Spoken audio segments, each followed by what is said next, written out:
倒要看看这次你还有没有命活着出来。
神仙！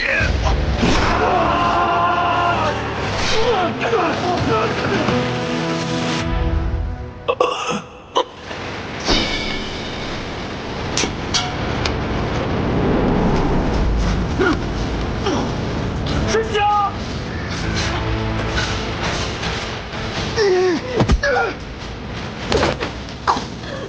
哎呀！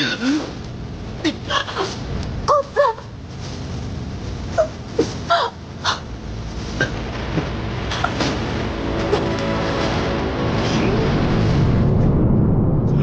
哎呀！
是李逆，李逆来救人了。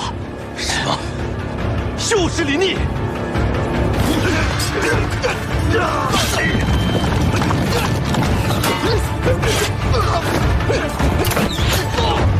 公子，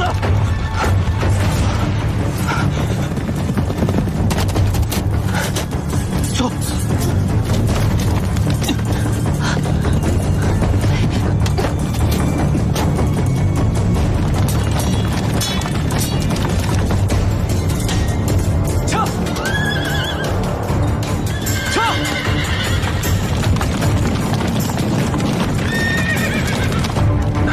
眼睁睁地看着崔林和何氏逃掉，镇西军可不是好招惹的。李逆所遣又都是精兵强将，咱们虽然借了些兵马，但折损过多，咱们也不好交代呀。三郎，留得青山在，不怕没柴烧啊！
那个山谷地势险要，你知道对方藏了多少兵马？再说了，对方还带着重弩，你能全身而退，已经是上天对你最大的眷顾了。石七郎，君子不立于危墙之下。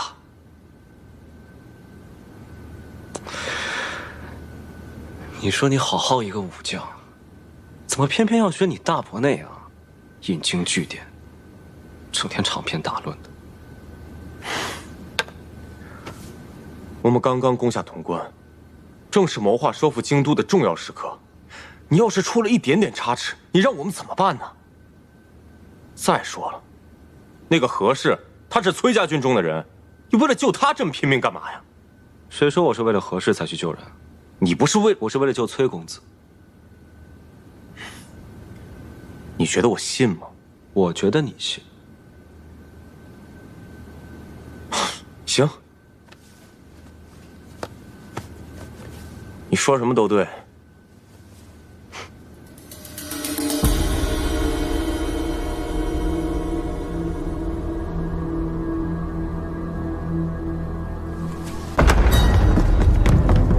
你们不是，你们谁呀？李逆竟敢杀了我弟弟！他怎么敢杀了我弟弟？我现在就杀了你，给我弟弟偿命！夫人，你儿子竟然敢杀了我弟弟！我现在就杀了你！我们的人意及时拉住魏国夫人，太医也知道怎么说。娘娘放心。大都督到！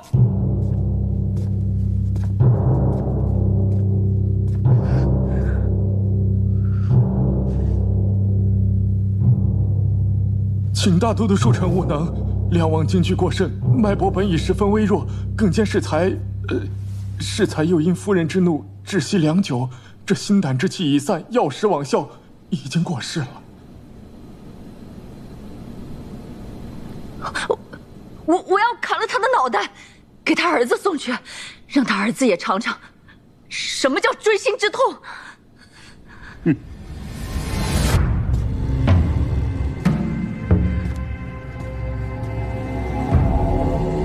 此人死不足惜，封锁消息，将那骨灰烧化，挫骨扬灰，替郑国公报仇。不，我要把他脑袋砍下来，给他儿子送去。你打我！你竟然打我！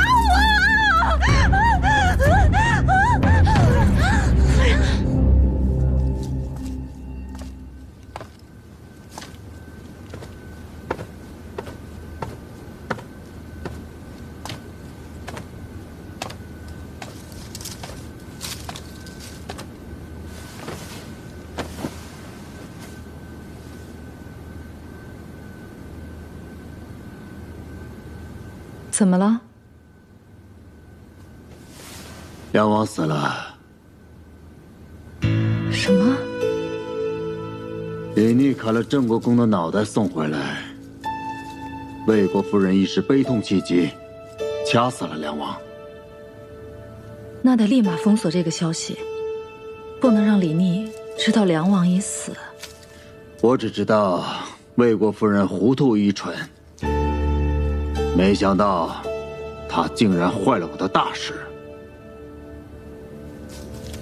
李逆其人，心性坚韧，狡黠多智，便是梁王活着，他也未必会退让。大都督不必懊恼。娶妻娶贤，我就是娶错了妻子，才会痛失洛阳。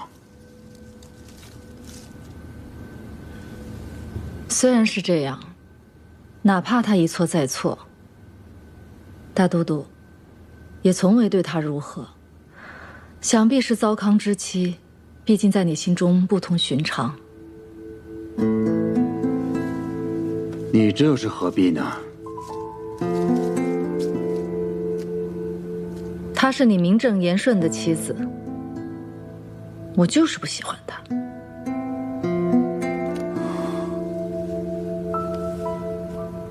你明知道在我心里，我的妻子只有你。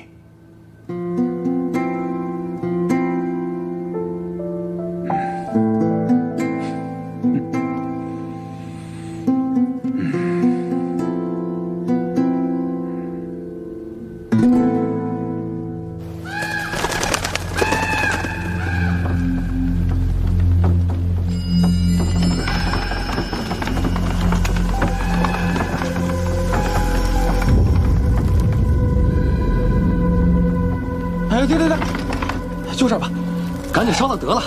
上头可吩咐了啊，要挫骨扬灰。是。怎么这么瘆得慌？是啊。二位大人，这棺木落葬之时啊，阴气重得很。这几日宫里几个人犯了错，被拉了出来，都是被活活打死的。所以乡老传言，有恶鬼作祟。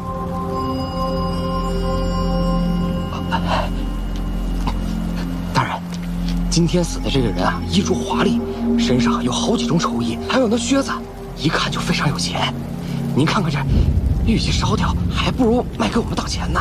你们连死人的财都敢发，哎，怪不得总有人使银子，烧香的脑袋想领这份差事。哎，行吧，你们手脚麻利点啊。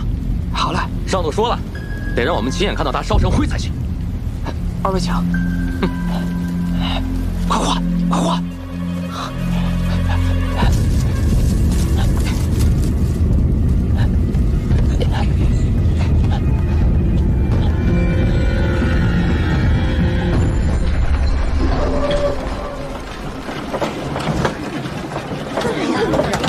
快来！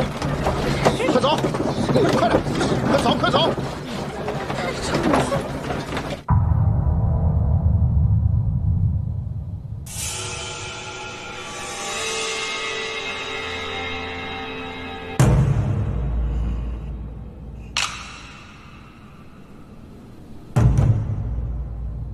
父王，父王，你身子好些了吗？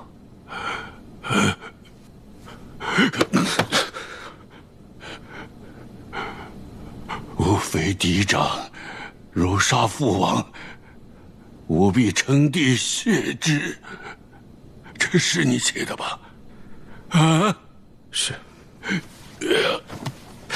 父，不孝子，你这个不孝子，你这属实要害死为父啊！孙大都督如此凶狠，你还想当皇上？你这是要害死我！父王，那不过是为了激怒孙敬的权宜之计，为的就是要救出父王您。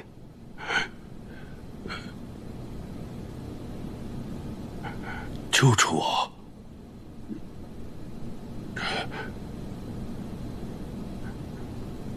这是哪儿？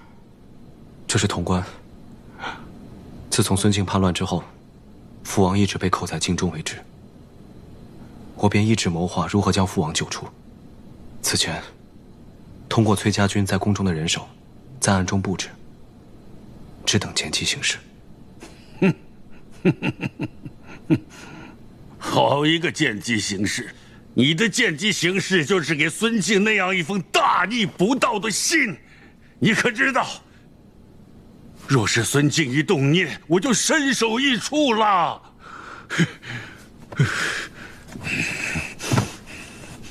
父王，我知道您看到信之后，定会勃然大怒。您向来身体不好，时常头昏，我想一气之下，您必然会昏倒。我命人用假死的药物，让父王假死骗过孙敬。等到入殓时，再李代桃僵，将父王救出。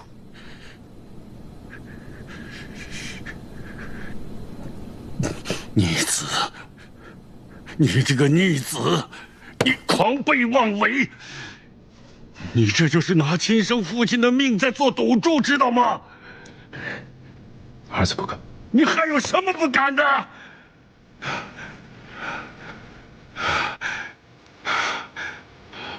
我看着你就生气，滚，快滚！是，儿臣告退。等父王消气了，儿臣再来看你。快滚！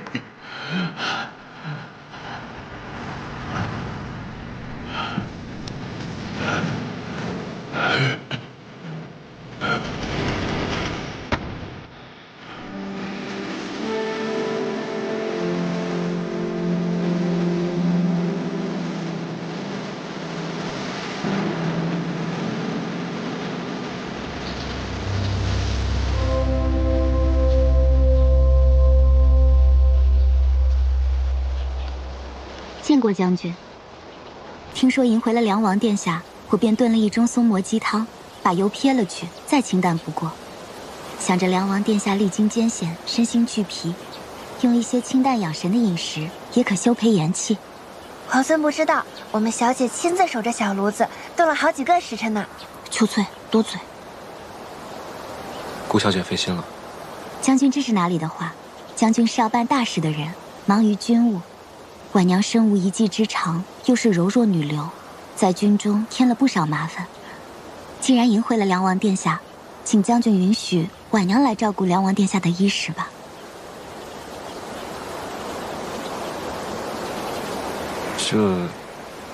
这不好劳烦顾小姐。如今父王刚被救出来，还有些心神不定，脾气也不太好。请将军不必顾虑。婉娘在家中也曾侍奉亲长，知道有恙在身，疾病苦楚，自然是会有些脾气的。请将军放心，婉娘一定能照顾好梁王殿下的。是啊，我们小姐可细心了。当时我们主公生病，都是她施及的。还请将军让婉娘略尽绵薄之力。那便有劳顾小姐了。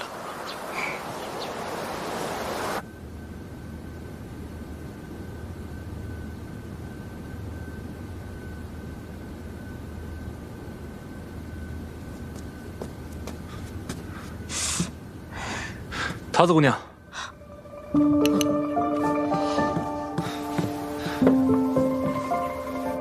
你伤好些了吗？啊，没什么大事，最多也就疼几天。哦，哎，饿了吧？吃点东西。哎，好。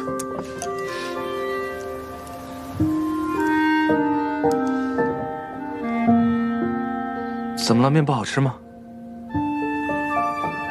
汤面哪有猪耳朵好吃吗？你傻乐什么？没什么，没什么。面快凉了，你快吃吧。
你干嘛鬼鬼祟祟的，想偷亲我？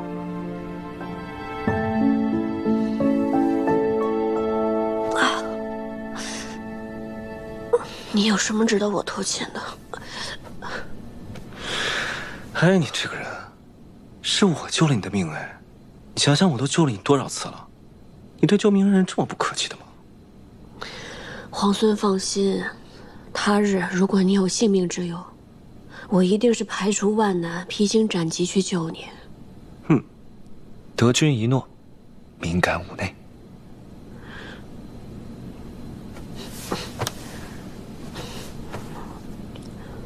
你是怎么知道有人要扶起我们的？我得知洛阳派出了一队轻骑兵，这队轻骑手持重弩，明显是要伏击截杀。我思来想去，忽然想到你们崔家军那个崔离，他曾经找裴元商量过，要伏击崔公子。我想那个崔离未必不会跟其他人联手，对崔公子下手。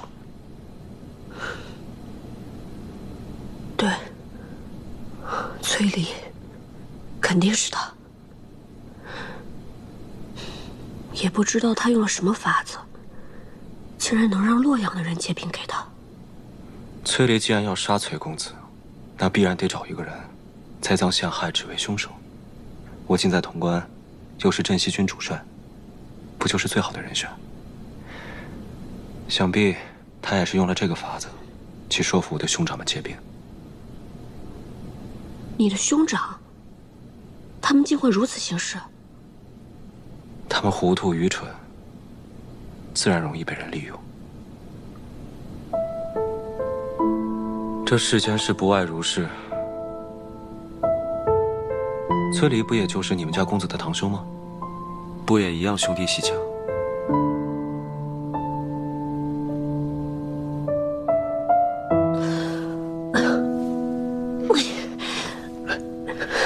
不好，瀛州之事肯定更为蹊跷。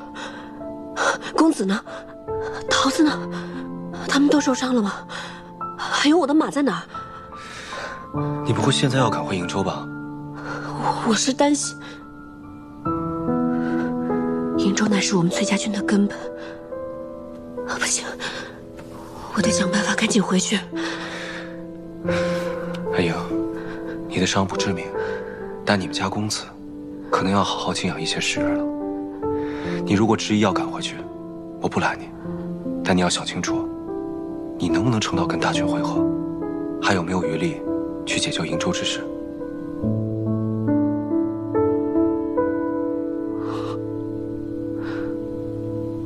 别着急，事已至此，不如我们想想，还有没有别的办法？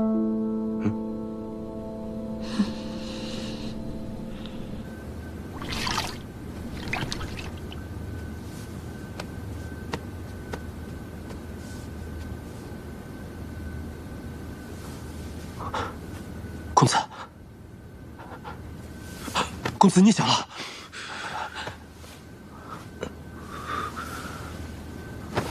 阿莹呢？公子放心，小婉没事，只是受了些轻伤，不碍事的。那就好。阿醒呢？阿醒呢？公子，阿醒去了。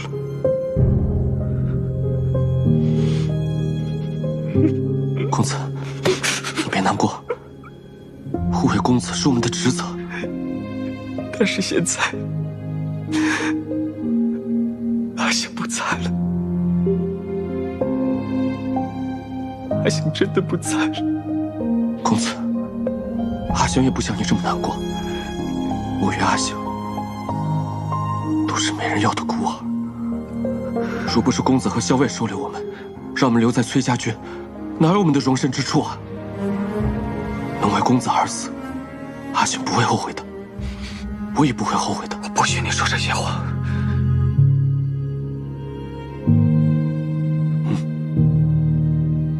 这是在什么地方？潼关，镇西军的军营，是李皇所。是他带我们回来的。李逆，公子，你先好好休养吧。刚才桃子给公子号过脉，镇西军里的医士也给公子看过了，都说公子伤势不轻，得好好静养。我不能待在这里。公子，事急从权，咱们得先养好了身体，再做计较。此去瀛州还有千里之遥，若是公子不保重，那才是伤了根本，全盘皆失。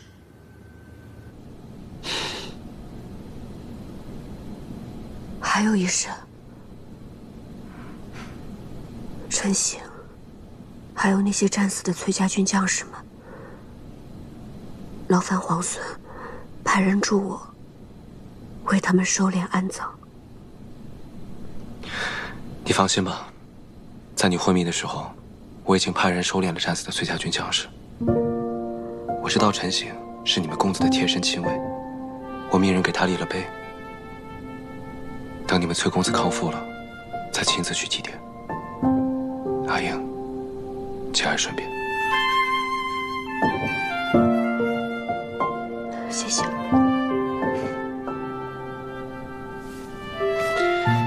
好了，既然醒了，就该吃药了。桃子千叮万嘱，让我千万盯着你吃药，免得伤口化脓。好苦啊！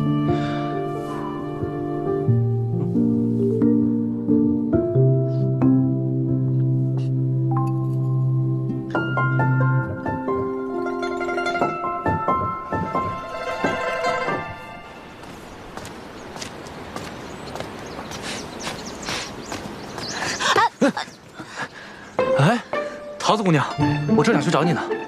这么巧，我也正想去找你呢。你找我什么事儿？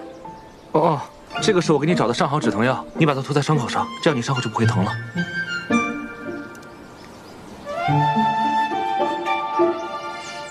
傻子，你忘了我自己就会配药啊？我当然没忘，只是我怕你如果万一没有呢？你上次不是说你伤口还要疼好几天吗？好，那我收下了，谢谢你啊。哦，你找我做什么？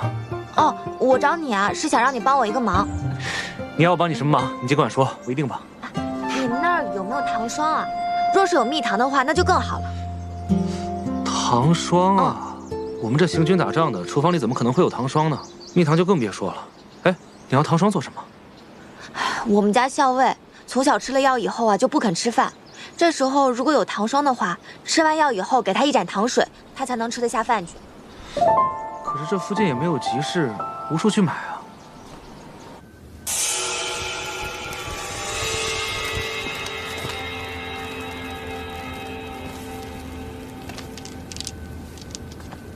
梁王已经平安到潼关了，指望太孙也能够逢凶化吉，遇难成祥。娘娘放心，太孙定能安然无恙。李逆已经自取潼关，想必孙敬已经心中自乱了。你看，他今日已经下令征粮，让城中的百姓每家都囤足够3月所食的粮食。看来孙敬已经做好了被围城的准备了。那17皇孙会率军围城吗？西长京城池坚固，守易攻难，李逆8成不会强攻。真希望。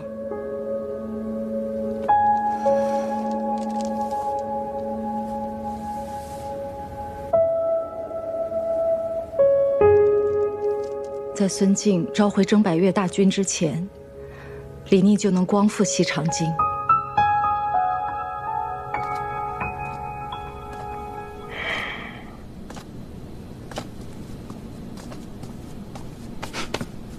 哎，你做什么去了？连午饭都没用。我刚去山上转了转。石七郎，你现在是镇西军的主帅，你做任何事情都不能再任意妄为了。就像这次，你不顾危险去救那个何氏，何氏狡诈多智，对崔林又是忠心耿耿，这种人迟早会成为我们的心腹大患的。我倒觉得，他对崔乙更为忠诚。你有没有觉得他跟崔公子之间十分古怪？有什么古怪的？那个何氏效忠崔林，还是效忠崔乙，都是一样，父子本来就是一体嘛。有些话我是不当讲的，但是如果我都不和你说的话，就没人和你说了。色令之婚，非君子所为。你误会了，不是你想的那样。石七郎，你看我都准备好了。回头跟你说。啊？你们去哪儿啊？不告诉你。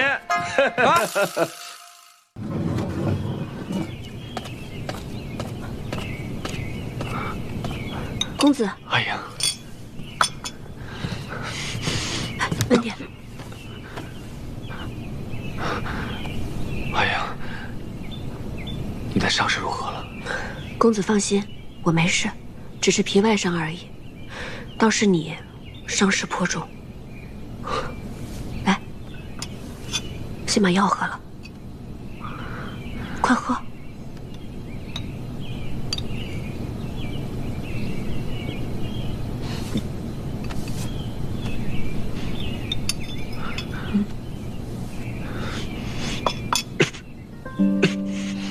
阿英，我的伤没关系，我们速速会合大军，回到瀛州去，好不好？不行，公子的伤势我已经问过桃子还有那些医士了，他们都说务必要好好休养一段时间。阿英，便是养伤，也不能在此处养伤啊。你看，这是镇西军所在，李逆又扣留了你我怕他早有谋算。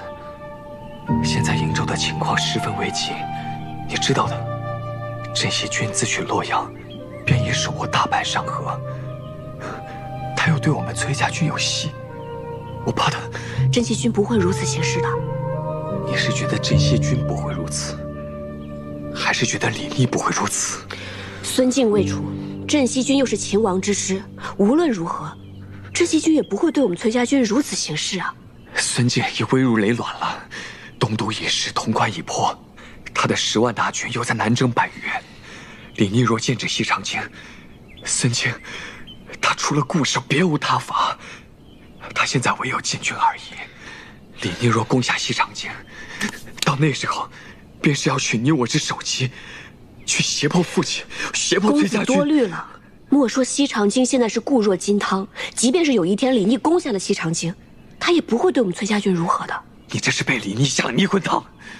你难道要是崔家军的安危、父亲的安危不顾，如此一意孤行，要去轻信一个口齿轻薄的小人吗？公子，我是就事论事。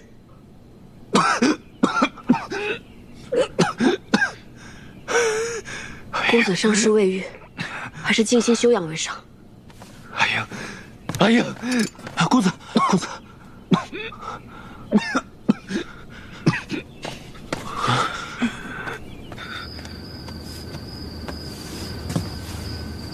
小伟，虽然这秘制的伤药极佳，但你这伤口还是得留意，千万要忌口，不然你会留疤的。好了，知道了。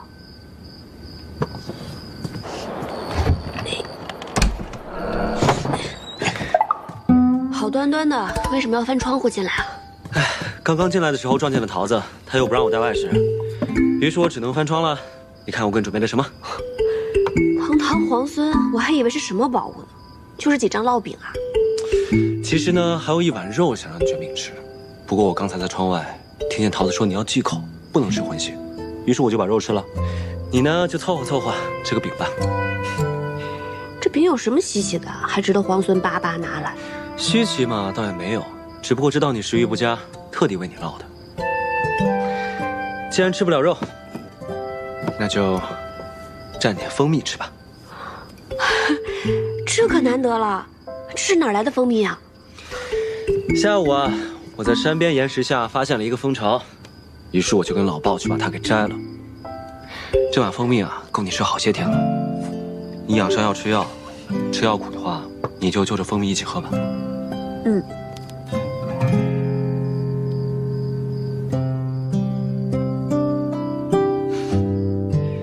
对了，我有件事情想问你。什么事啊？我一定知无不言，言无不尽。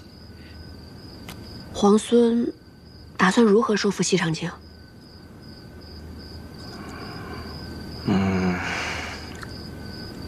如果我告诉你，我一筹莫展，你信不信啊？我信啊，换作是我，我也会一筹莫展。西长京乃国朝京都，太祖征10万民夫，修筑16年，固若金汤。孙敬，当世名将，曾经3城高济，他守城的本事，可比咱们攻城厉害多了。何况攻城本来就比守城要难得多。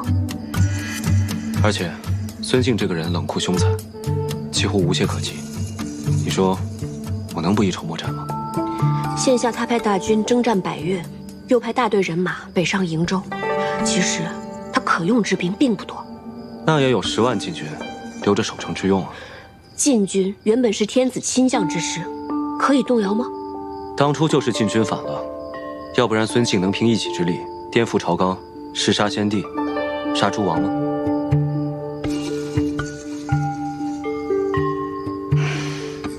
困而为之呢？困而为之，困而为之，此乃下下之计。眼下孙敬又在屯粮，以作围城之备。西长京这种城池，哪怕围上个1年半载，也不见得一定能够破城。彼时孙敬肯定已经召回征百越的大军，来个前后夹击。到时候就算我们联手，也未必能胜此一举。如果我有一个计策可以破城，那皇孙愿不愿意答应我一件事呢？你愿意留下与我共破西长京？哼，你是想围魏救赵，以解瀛州之困是吧？如果能破西长京，或是逼得孙敬把围困在瀛州的兵马调回，那瀛州之围自解。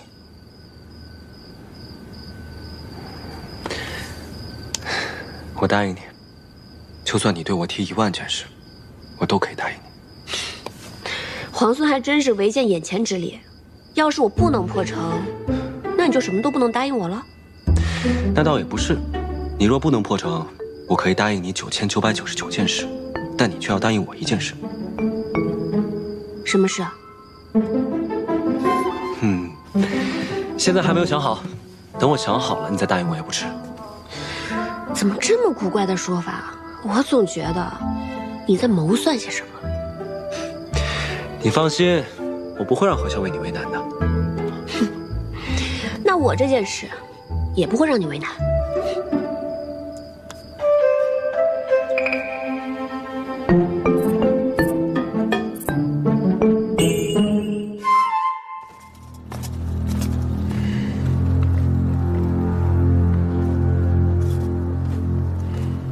三郎，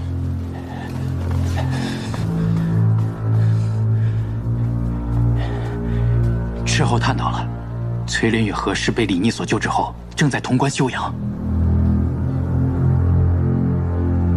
好不容易伪造了伯父病倒的密函，还将崔林、何氏2人骗出中军，想一举击杀。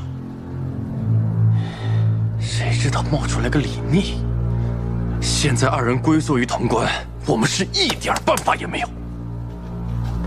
好你个李逆，就管好事！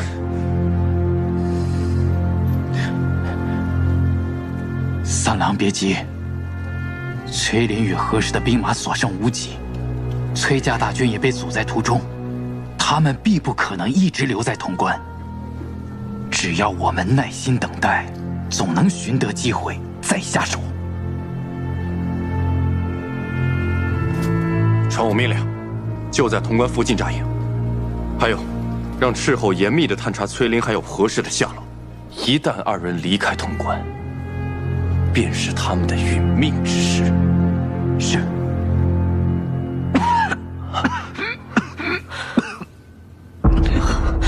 公子，公子，公子，你倒不如哪怕他把我杀了。你听我说，如果能和镇西军一起携手破城，那瀛州之围立时便解啊！镇西军不可轻心，况且西长京，一旦有人知晓你的身份，那是何等凶险的事！公子，孙敬他素为当世奸雄，但他孤傲自大，他绝想不到我和李逆敢独自潜入西长京的。他也不可，万一……如果西长京事起，那瀛州之围必解；如果这是一局真龙，那这一步棋才是棋眼。你什么都别说了，我不会让你去的。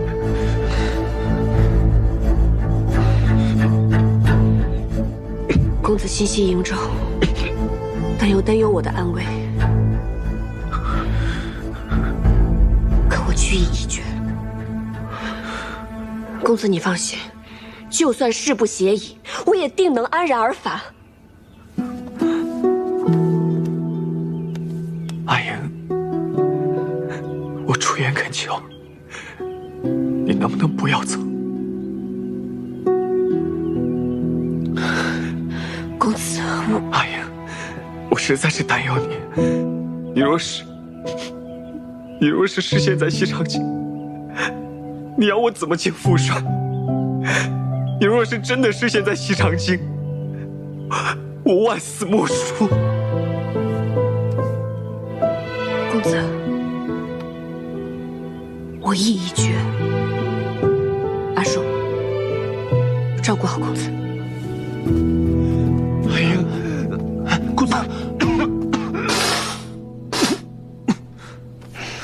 你不如拿把刀，现在就把我给杀了，让我眼不见为净。倒也不至于。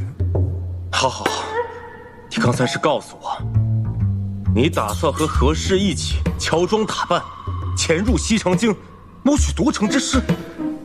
对啊，对呀，你还和我对呀？行，我现在就去找绳子，把我自己给绑了。我也不用父亲来问我，我自己向那老人家负荆请罪去。我现在就去。不对，我应该把你给绑起来，接送回镇西军的后营去。到了父亲那里，你就算是要翻天，也不关我的事了。裴大将军的后营距此千里之遥，只要你不说，他就不会知道。着什么急啊？石七郎，你自己好好想想，你现在是镇西军的主帅，你和何氏两个人赤手空拳就要去闯西长京，要是被孙敬的人发现了呢，那就是狼入虎口，你有去无回的。谁说只有我跟他两个人？我还打算带上老鲍，还有长耳。谁说我们赤手空拳？我们必然会携带兵刃啊！你别给我讲这些，反正我不准许你去。你若不放心，便同我们一起。我更不能去了。对，你不能去。潼关这里需要你守着，你就在这待着，等我好消息。哎，行。潜入西长京之后，你有何谋划？作何打算？没有谋划，见机行事。什么？骗你的！你放心，肯定有谋划。就算出了事，我也会找机会脱身。但是潼关这里需要你，在这儿守着，其他你放心。你知不知道，如果你失陷在西长京的话，我是根本没有办法救你的。到时候他们肯定会拿你威胁整个镇西军的。那是自然。你放心，万一我真的被孙敬抓到了，我都替你想好了。就说你早有不臣之心，若是杀了我，你裴某必称帝以谢之。我保证，孙敬一定会气死。孙敬没被你气死，我已经被你气死了。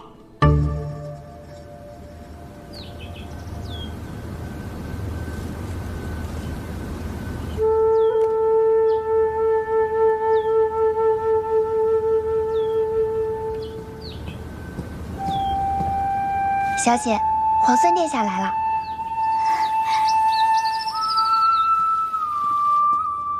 见过皇孙。顾小姐客气了。秀翠，快倒茶。顾小姐，此番前来有一件事情想要拜托顾小姐。皇孙客气了，如有所命，无所不从。顾相身在京中，我想请顾小姐赐我一信物，我想遣人入京，与顾相商谈收复西长京里应外合之事。若无信物，恐怕难以取信顾相。皇孙既要遣人入京，想必是心腹之人。既然如此，也不需什么信物了。婉娘愿亲身前往。不可，去见顾相已是无奈之举，不能再让顾小姐涉险。皇孙匡扶天下，如今收复西长京，匹夫有责。婉娘虽为一介女流，也愿为天下大业略尽绵薄之力。家父忠于国朝，苦孙贼久矣。不论皇孙有何谋划，家父定会倾力相助。潜入西长京，一旦被识破，便会危险重重。皇孙想必会让谢大哥、鲍大哥诸人入京，他们都是久经沙场、机智勇猛之人。婉娘扮作家眷，料来无妨。便是万一出了纰漏，婉娘定会自裁，绝不连累众人。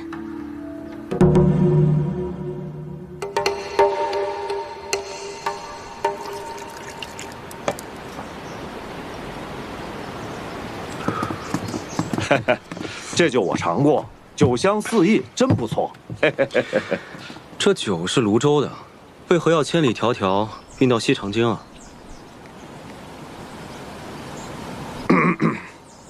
我家主任在京中有一酒肆，这2年生意不好，主任年纪大了，被命邵主任亲自押酒到京中来，顺便往酒肆盘账。我家邵夫人梁家园在京中，此番跟着到京中来，回娘家探望长辈。哎，石新郎，这此前计划的好好的，只有何校尉一人扮作女眷，现在突然多了一个顾小姐，那我该怎么说呀？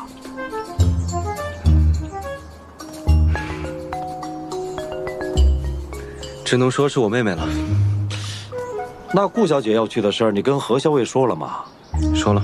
那顾小姐要扮作你妹妹的事儿，你也跟何校尉说了？说了。那何校尉没说点别的？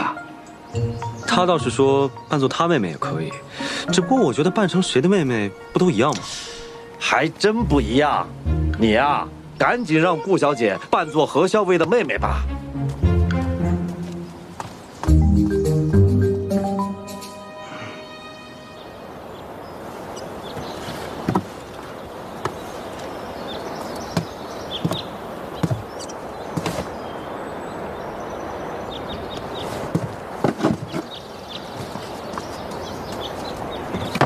何校尉，你也去？是的，皇孙说顾小姐是主动请缨，令人敬佩啊。这是应为之事，何校尉过誉了。你我扮作姐妹，路上不用多虑，见机行事便可。准备出发了。皇孙也同我们一起坐车吗？不用了，我骑马，劳烦2位坐车了。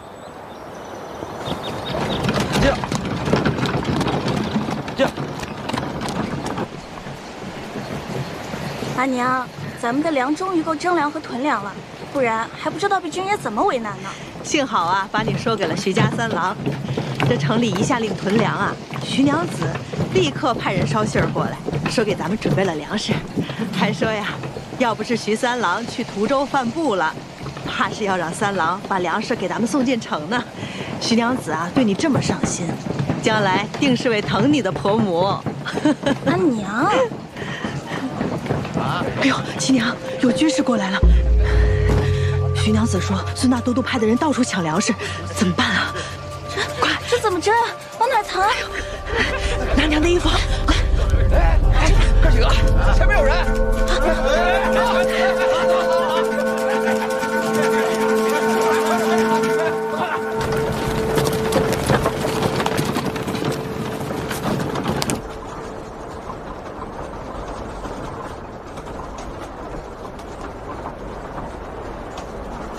顾小姐想问什么就问吧。你袖中剑上淬了毒吗？有毒，但也有解药。婉娘只是好奇，何校尉身为女郎，在军中自然有诸多不便，可是英气勃勃、从容洒脱，是如何做到的？一个人本身是什么样子，遮掩是遮掩不住的。我本来就是这般样子，不加掩饰，自然也就洒脱了。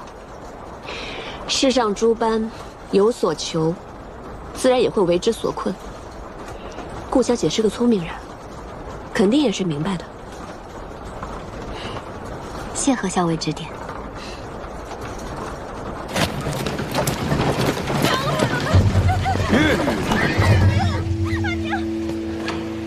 怎么了？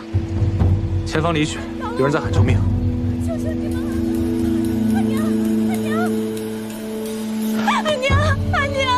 阿娘，你醒一醒！阿娘，臭娘们儿，为了几袋破粮食，你敢咬我？今天不把你剁成几块喂狼，难解我心头之恨。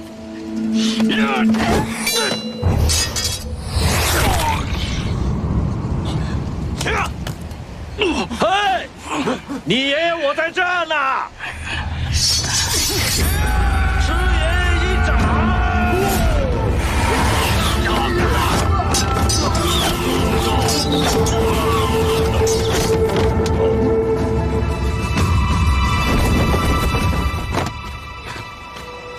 阿娘，你醒！阿娘，原来是孙晋的手下，怪不得这么凶残，不是抢劫就是杀人。哼！阿娘，阿娘，你醒醒！阿娘，阿娘，阿娘，你醒了！阿娘，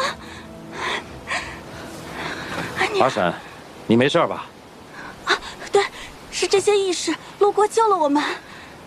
多谢各位义士救命之恩。阿婶，不用客气，我们也是路过，路见不平拔刀相助。那些人也太坏了，不光抢你们东西，还滥杀无辜。那些可都是军士啊，恐怕会有麻烦。各位义士，快快离开，到时候就说是我老夫人发疯，才打伤了军士。阿娘，没事的，那些坏人都死了，义士们把他们都埋了，还在上面铺了草。阿婶，没事的，你们就放心吧。为了救老夫人和小女，打伤了军士，倘若是被外人知晓，可是要被官差抓去凌迟的呀。阿婶，你放心，你不说，我们不说，不会有人知道的。阿婶，天色已晚，快带小娘子回家吧。啊！几位义士，请收老夫人一半。不用不用，快起来，快起来，阿婶。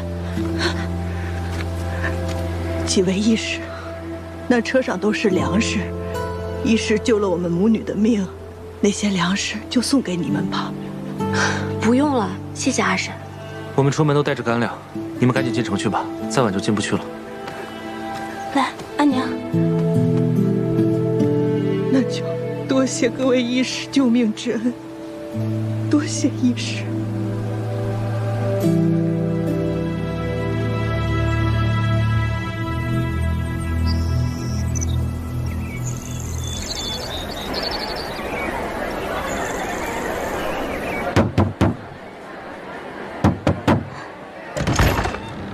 六小姐，你怎么回来了？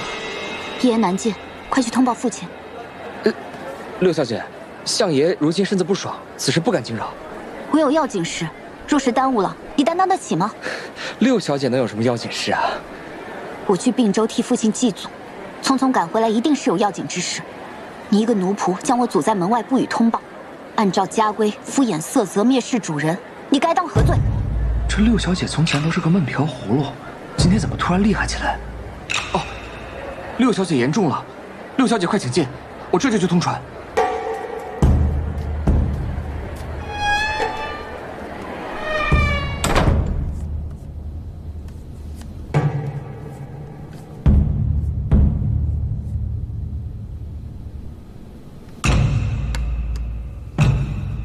你是说，17皇孙遣了得力之人，希望能见我一面？女儿近日皆在镇西军，亲眼所见，17皇孙为人疏朗大方，能征善战，镇西军上下尽皆钦佩。如今皇孙克下潼关，半壁江山在握，民心所向，西长京也是囊中之物。孙敬虽一时骁勇，也只是坐困愁城而已。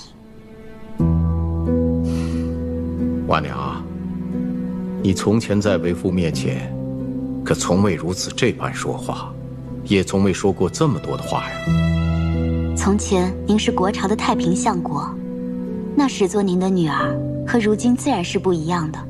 哦，有什么不一样啊？你说说看。做太平相国的女儿，只要遵从父母，孝敬亲长，爱护手足，平时针指、赏花玩月，听取吟诗即可。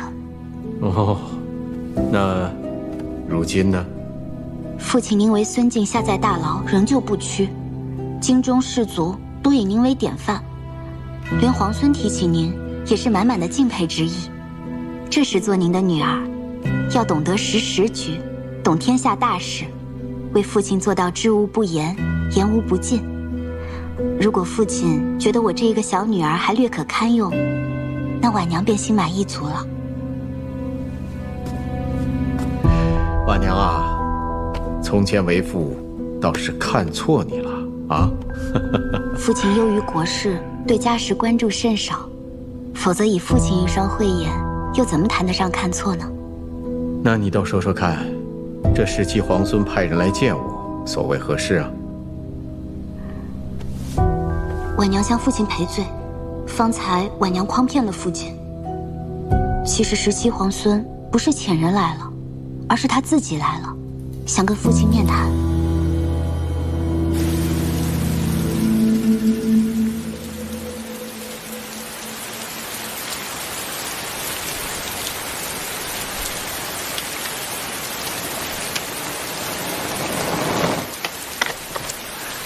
顾小姐，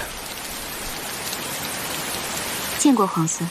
顾小姐客气了，约我到此，可是顾相答应相见？是，婉娘回家后向父亲说明了，皇孙已经进城，父亲十分欣喜，只想立刻亲身来见皇孙。可是父亲出狱后，孙敬一直派人严密监视，父亲虽偶能出府，可也时时有眼线跟随，府中更不知道安插有多少眼线。婉娘今日假作出城进香，特意相邀皇孙，还请皇孙想想法子，怎么能让父亲摆脱眼线，与皇孙见上一见。顾小姐请放心，这是自然。我回去好好琢磨一个法子，必然不会令孙敬的眼线起疑。多谢皇孙。顾小姐客气了，应该是我多谢顾小姐。皇孙进城以来，可还安然无虞？我等皆是久经沙场，这京中虽然危机四伏，但不算险恶。那婉娘就放心了。婉娘还有一事相求。请说。婉娘今日是假作来进香的，听说青云观神术灵验，折一支回去浸泡沐浴，便可去除百病。若不折一支回去，只怕府里眼线生疑。可否烦请皇孙陪我去折一支呢？那是自然。多谢皇孙。都说心诚则灵，折神树树枝之前，一定要虔诚许愿，愿心上所念之人平安健康。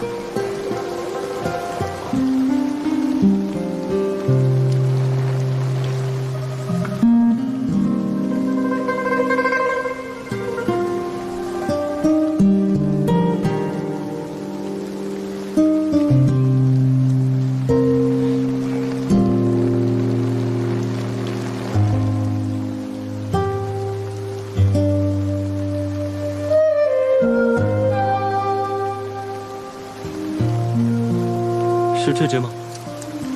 还是旁边那只吧。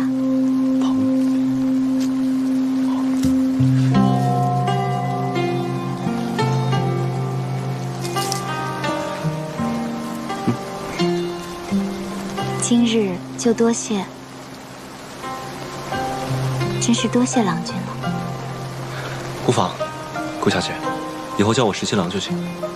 好，17郎。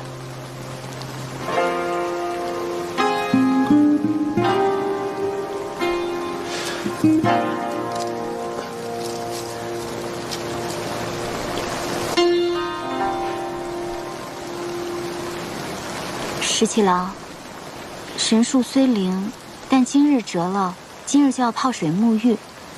你若是想拿回去送给梁王殿下，恐怕有点来不及呢。我想送的人就在这城里。都说这城外青云观的神术很灵，我一看，原来就是平婆术，枝叶确实可以镇痛驱毒。喏，我已经吩咐了店家，给你准备了1大桶热水，待会儿用它浸泡沐浴，对你的剑伤有好处。你去城外了？顾婉娘约我在青云观相见，说顾相现在可以出府，但不能出城，而且府里府外遍布眼线，他现在每出门都会被人尾随，所以我们要相见的话，就一定要想好办法。我倒是想到了一个好办法。这么快就有好法子了？那不得很快想出一个法子，好报你这折枝之恩啊。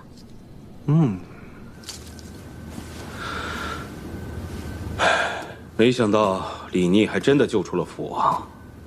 如今呢，他东取东都，拥兵潼关，还直逼西长京，眼看就要立下不世之功啊！眼下虽然我们失了先机，但有一个法子，可以扭转劣势。说来听听。大哥，父王作为先帝仅剩的血脉，又是王爵之尊，若是由父王继承大统的话，那是再名正言顺不过了。若是父王在东都登基称帝的话，国朝不是没有先例啊。谁拥立了父王，何时拥立了父王，那可远比什么攻占潼关、收复西长京重要的多呀！这是拥立之功。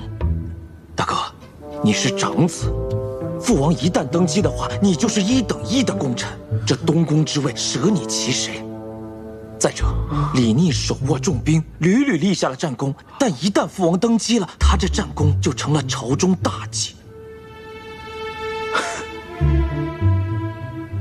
二弟，你一番话，真令我茅塞顿开呀！只不过现在父王身在潼关，那个李逆又满腹诡计。那如果李逆不让父王移驾到洛阳，那又如何是好啊？此事还要劳烦兄长亲自前往潼关迎请父王。父王最是爱重大哥了，大哥若是亲自前去的话，父王定然欣然应允。李逆要是阻拦的话，那他就是不忠不孝。有理啊，此话有理。哼，你放心，日后我一定会提醒父王，封你为亲王。大哥，眼下当务之急是迎请父王回来，不日登基。至于分封之事，不急于一时。我知道大哥是好意，只是就怕旁人嫉恨于我，反令大哥为难。还是二弟你懂事啊。见过嫂嫂。夫君、二弟，我命厨房炖了些汤羹，你们忙了一日，多少用一些。谢过嫂嫂，天色已晚，就不打扰哥哥嫂嫂了。啊。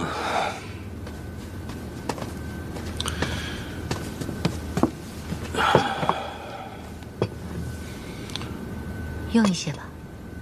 啊。今晚二弟和你聊了许久，是不是出什么事了？没有什么，你不必多虑了。要是三弟在此处就好了，你们兄弟3人能够彼此扶持，有事啊也可以有商有量的。你这三弟长三弟短的，你把他当亲弟弟，他可未必是这么想的。其实三弟的心里一直很敬重你的，这否则也不可能让出洛阳。他那是心甘情愿让出洛阳吗？他是为了抢潼关攻西长京而已。你看他表面上一副谦恭的样子，实则呢是在处处抢占战功。你就是刚嫁过来的时候帮衬照顾了他几日而已，千万别受蒙蔽呀。好了好了，你先回去吧，我还有事情要做。回去吧。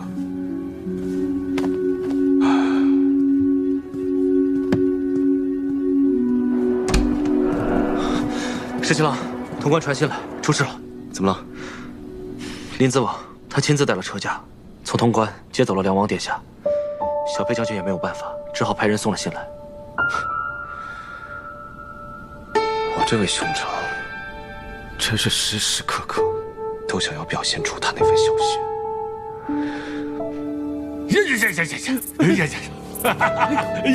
赢了！威猛大将军，哎，林次鲁说了，这区就是100年一见呐。来，赏你个黄瓜吃。哎呀，哎，你刚才说林子王怎么了？说什么来着？啊，林子王，跟我说这几日听说您睡得不好，四处求名医啊，还让吴国师天天为您祈福做法。哎呀，俊儿这孩子，真是有心了啊！殿下，吴国师说了，您是有真龙天命的人呐。先帝的那些龙子凤孙，只有您才能遇难成祥，化险为夷。只要您一登基啊，孙敬那个逆贼立时就会大败。为了天下百姓啊，殿下您得登基呀。哎呀，没错。为了天下的百姓，我确实应该这么做。嘿，应该这么做。哎，你为什么带我来这里啊？这里呢是酱园，小时候受了委屈，或被父王打了，就会偷偷从府里面跑到这儿，然后藏到这树上。站在这树上的时候，看着天高云白鸟叫。每到夏天，蝉还会在这里脱壳而出，留下一个空空的知了壳。我便捡了那知了壳，拿墨涂画好，结果就跟真的蝉一样。那我猜你肯定是拿这个假知了去吓唬人了。是啊，李军呢，最怕这些虫子了。有一次，他把墨打翻到书上，却污蔑我，害得我被父王揍了一顿。我气不过，我就把那个空的蝉壳放到他的书桌上，结果呢，把他吓得嗷嗷大叫。好了，这下他又去告状了，我又被父王揍了一顿。在我们瀛州也有一片小小的山坡，在树林后面。春天的时候，山坡上开满了野花。小时候，我经常牵着马躺在山坡上，看着天上的云慢慢的飘过。要是小时候能认识你就好了。那可不一定，也许小时候你还会觉得我讨厌呢。刚认识我的时候，你还不是恨我恨得牙痒痒。那时候你多坏啊，一脚把我踹到井里，害得我泡了很久的凉水。那你还把我踹到河里了呢。那我要不要现在给你打2下出出气啊？你把脸凑过来。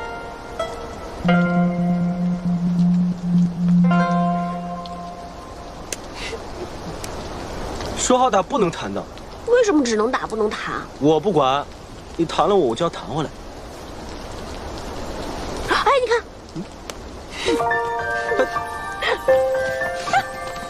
让我弹。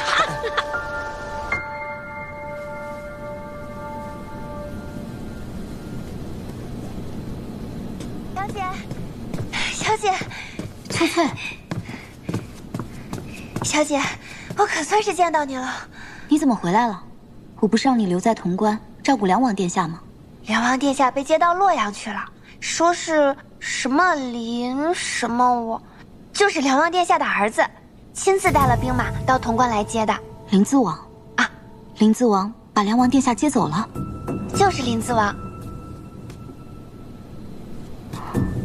只怕这风浪又起。凭他什么风浪？小姐，你都已经回家啦。呀，这个香炉可真精致。那是父亲派人送来的。老爷对小姐这么好，那府中就再没人敢轻视小姐了。对于父亲而言，一个有用的女儿才是好女儿。咱们与顾相商议定了，明日便让顾小姐陪顾相出府。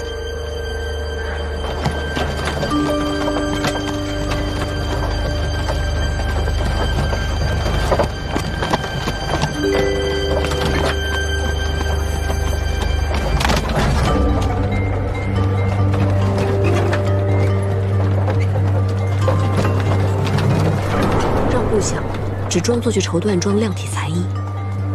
本店有各种绫罗绸缎供您挑选，里边请。柱子，哎，招呼客人。我来帮你量尺寸。父亲不喜外人触碰，还是我来替父亲量体吧。好，两位，良医请来这边。顾相进了内厢，屏风之后遮蔽众人视线，开始量体。我崔家军在京中有一旧时屈四郎，最善口技，让他扮作顾相和顾婉娘之声。这店中可有什么直中花样的料子？你看看，也替你母亲挑上1、2样。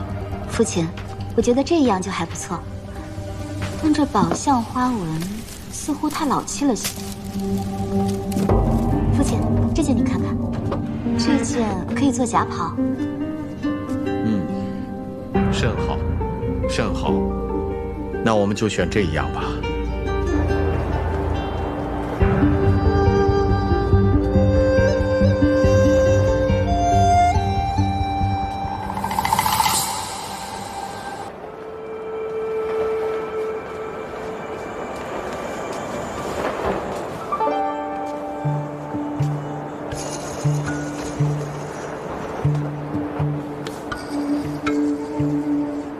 故乡高义，风骨铮铮，李17十分倾慕。今日得见，幸甚。17郎客气了，早就听闻军中传说17郎少年俊彦，今日一见，果然是名不虚传。不知17郎冒险入京，所为何事？孙敬颠覆社稷，作乱朝纲，天下苦孙贼久矣。今日请见故乡，就是希望故乡能够联络京中忠于国朝的旧臣士卒，与我镇西军里应外合，收复西长京。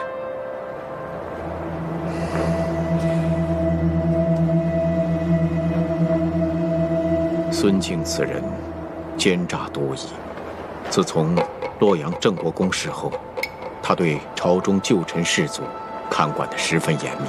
实不相瞒，若不是今日17郎巧计安排，我也很难与17郎相见呢。父亲，您再试试这件。客官，看料子呀，花纹更适合你。是。客官，您看我们这款料子。客官，您是自己用，还是给府上的亲眷买呀？客官，哦，我去看看。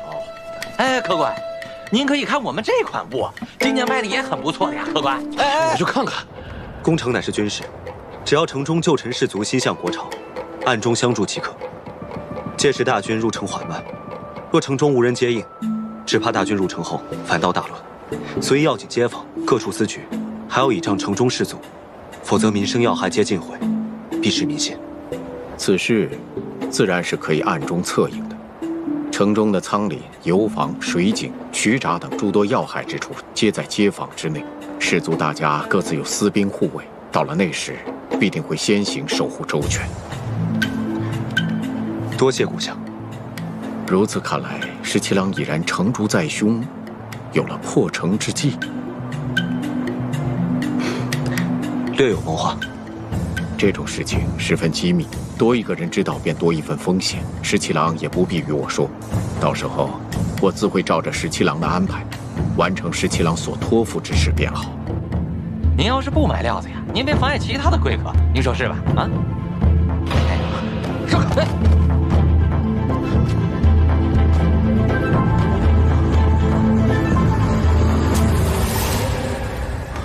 哪来的仙人？这件倒还合身啊。父亲，干什么呢你？对不住，对不住，二位客官，一时不察，让这泼皮无赖闯了进来。走，走，走。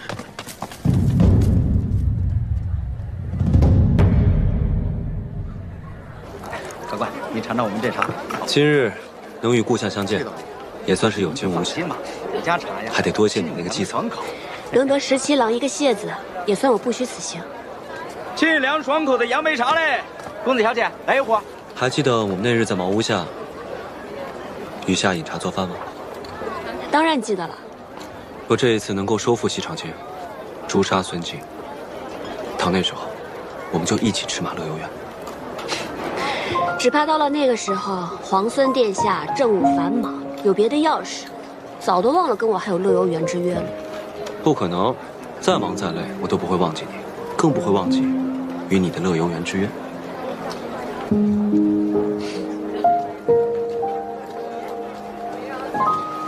天子登基了，圣天子登基了，天子登基了，圣天子登基了。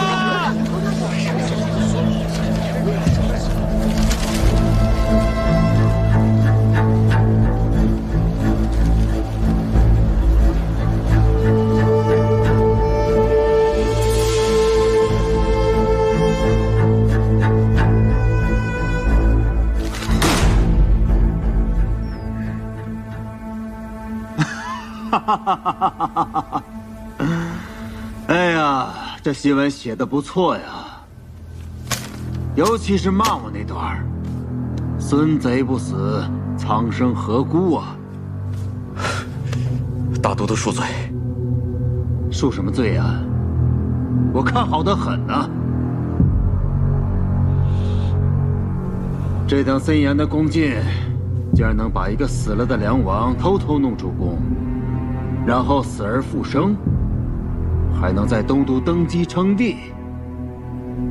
这等通天的本事，这鬼神不知的手段，我不知道今晚睡着了以后，明日会不会丢了首级。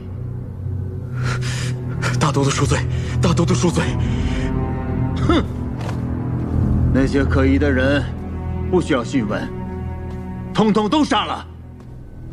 还有那些冥顽不灵的前朝旧臣，也派兵把他们接到宫里来，免得他们蠢蠢欲动。是，大都督，要不要闭九城，禁止百姓出入，好好搜一搜？既然派人到西长京散发檄文揭帖，自然是想扰乱民心，何必要重他们奸计呢？李逆大军逼近，一旦逼城，百姓就嫌乱了，与战事不利。大都督所虑甚是。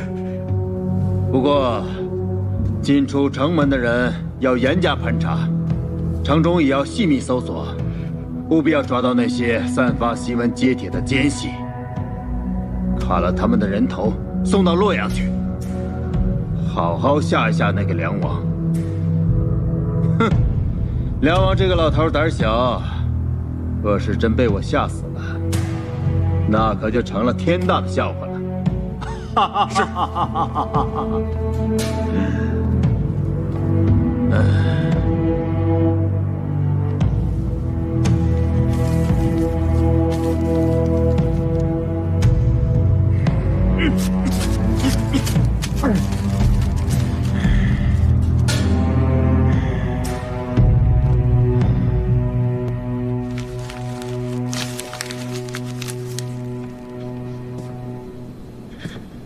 愚不可及，真是愚不可及。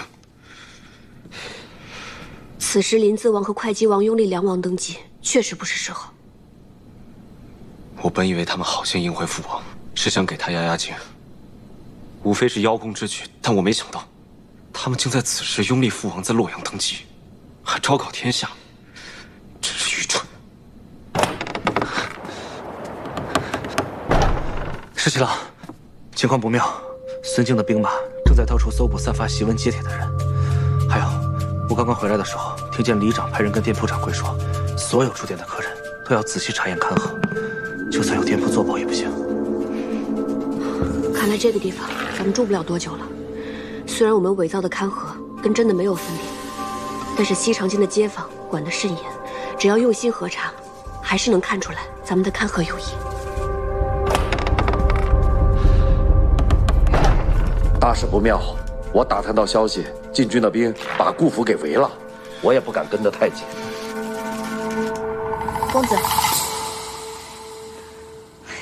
公子，幸好小裴将军送来的药材十分得用，从脉象看，您的伤势已经好了7、8分了。等校尉回来，咱们就可以动身，和大军会合了。公子，什么事？洛阳城有消息传来，临淄王李俊与会稽王李来，在东都拥立梁王登基了。什么？两个丑货！我确实心急了些。桃子，出发前我特意叮嘱过校尉，让他务必一路上都要留下记号。你快快入京，告诉他要即刻出城。我只怕孙敬知道后会震怒。如果闭城大锁，我担心校尉会有危险。是，我即刻动身。阿叔，你赶紧去联络我们的大军，告诉他们要即刻拔营往南。如果校尉不能出城，我会拼尽所有也要救出他。是。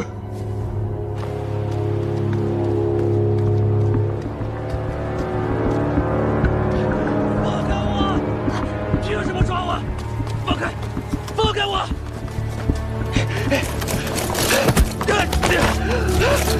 放开我！凭什么抓我？凭什么抓我？放开！我是好人啊！凭什么抓我呀？没想到你这两位兄长如此没有耐心。成事不足，败事有余。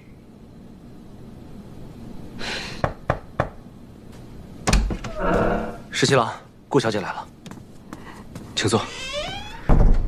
深夜乔装冒险到此，出了何事？竟有时宫里突然来人，说大都督传谕，要我父亲进宫去。父亲虽然不情愿，可是又怕连累家人，只好被押了进去。到了夜里，我就乔装成下人，偷偷溜出来，给你们报信。顾小姐辛苦了，不知顾相现在安危如何？我也不知，但想当初孙静没有杀我父亲，想必现在也不会立刻动手。是，顾强声望极高，孙静不会轻易杀他。顾小姐，你也别太担心。你们快走吧，我在来的路上看到好多兵马搜捕，若是发现了皇孙，那就糟糕了。我们顾家有庄田，皇孙若是需要的话，可以先去避一避。放心吧，我们自有安排。倒是顾小姐，今日不要再冒险出来了。耳朵，送顾小姐回去。是，顾小姐，请。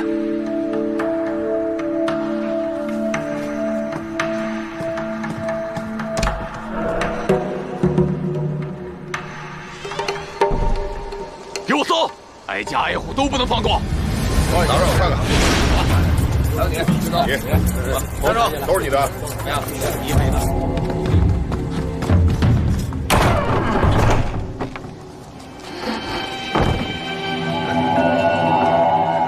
这么一大早就开始搜查，也不知道谢长尔和老鸨能不能脱身啊？肯定可以。再说了，他们还要桃子结营，等一会儿就过来跟我们会合。我要见识见识这姑娘身上有什么可疑之物。小娘子，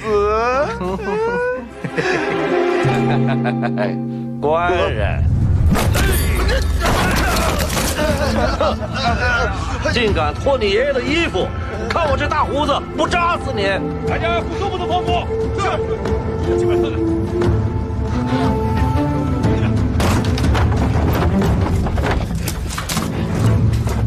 进来看看。今天让你们瞧瞧爷我的厉害！报哥，闪开！闪开！活该！活该你们！二位，快，到那边看看，看那边，去那边，是，上楼看看，是，走。安国，原来是安国。阿国，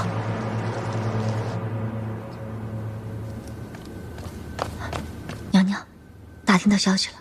自梁王登基之后，大都督震怒，不仅在京中加紧盘查，还招来了好些旧臣，不允许他们出宫，怕跟梁王有所勾结。派去给韩将军送信的人回来了吗？传讯回来，说暂时还没有韩将军的消息。不过见到韩将军身边亲卫的尸首，想必韩将军已经携太孙暂时逃脱了。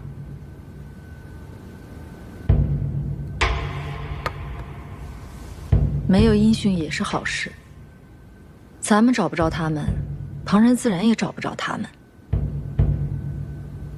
娘娘，现在京中人心惶惶，李逆率镇西军已进潼关，想必随时都会兵围西长京。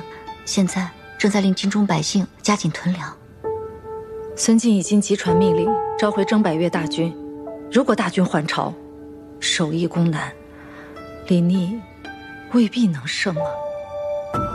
那我们要……这不是紧要之事，当务之急是要先找到韩将军，确保太孙无虞，想办法传信给李逆。我有重要之事与他商议。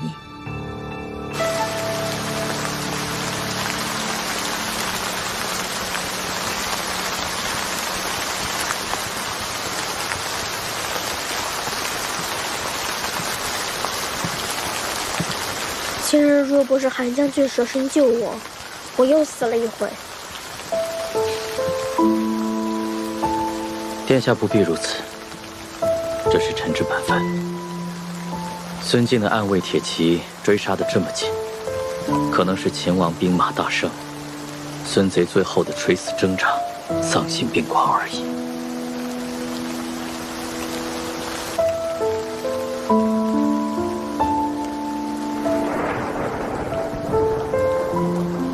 这几日狼狈逃走，时时遇险，不知道17哥自光复东都之后有没有兵临西长京。等咱们摆脱了后面那支追杀的铁骑，就能知道外边的消息了。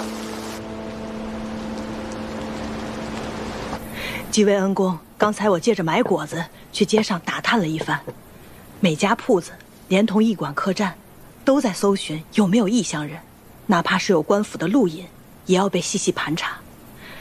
几位恩公，先在老夫人这儿安心的住上几日，倘若有邻里知道了，老夫人自有一番说辞遮掩。若我们继续在杨阿婶这待着，只怕最终会连累他们。还是等天黑了，我们悄悄翻墙溜出去吧。陶家传回信来，说盘查甚严，但幸好已经找到了校尉，目前落脚之处也暂且平安。只是城中正在逐街逐房、挨家挨户的让李正清查，只担忧时间一久，暴露行藏。不过校尉机智，想必能想到法子脱身出城的。城里的暗桩，是否能联络到宫里的人？还可以。那再等一等，等校尉出城。是。我们的大军准备得怎么样了？不日就到达潼关了。好，我会先去拜望裴元，说如今皇孙和校尉身陷险境，我们崔家大军可以前去支援，要先请小裴将军将我们的大军放入潼关。你去传信，告诉他们好好准备。是。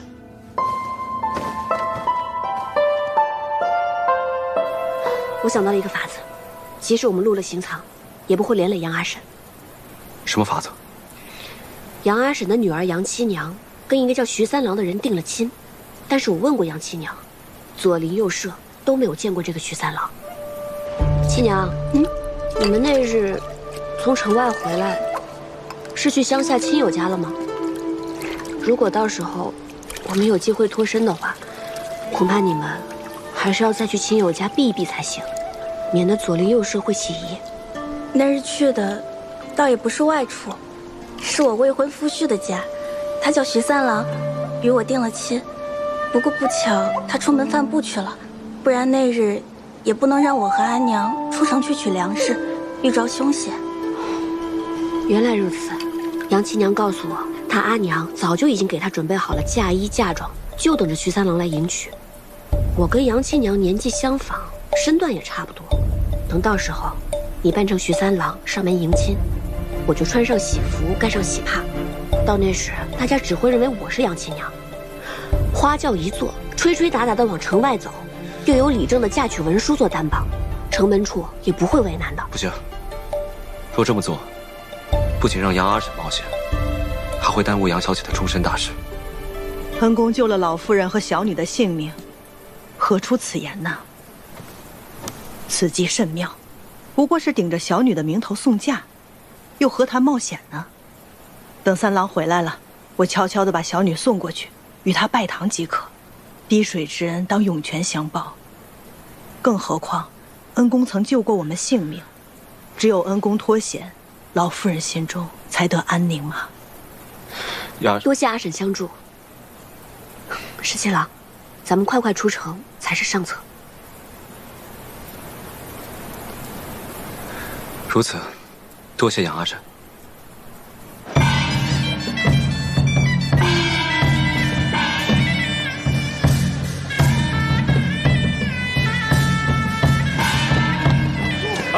停停！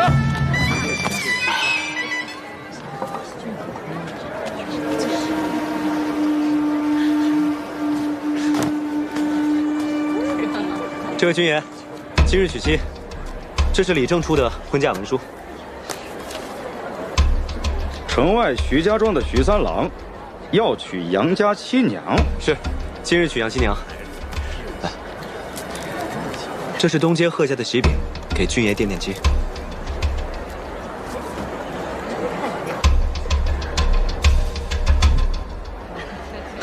都说贺家的饼好吃，那我就不耽误你们粮食了。走吧，谢谢君爷。走。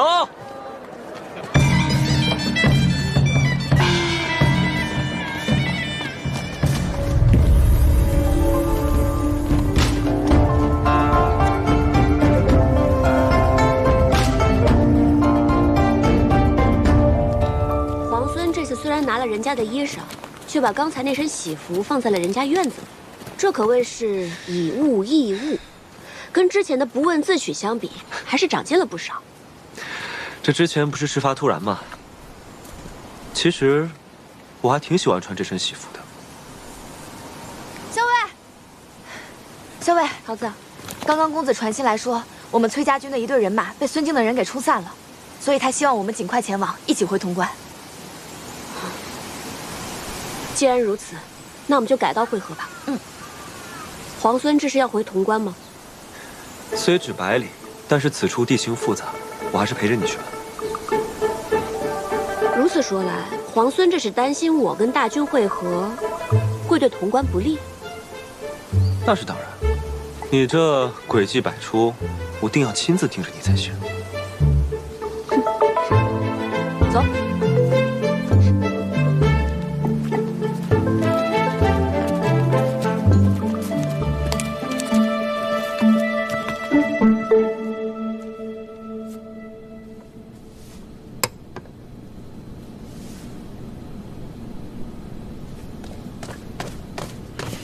公子，桃子传回讯来，校尉已经出城了。李逆呢？眼下还与校尉在一起，大约不日就能回到潼关。我们的大军安顿的如何？一入潼关，安顿好了。你来看看我写的字。欲西城，而必后患。这几个字神气完足，笔意丰满。看来公子已经痊愈了。伤势自然是痊愈。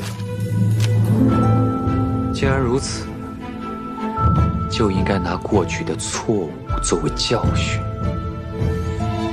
以绝后患。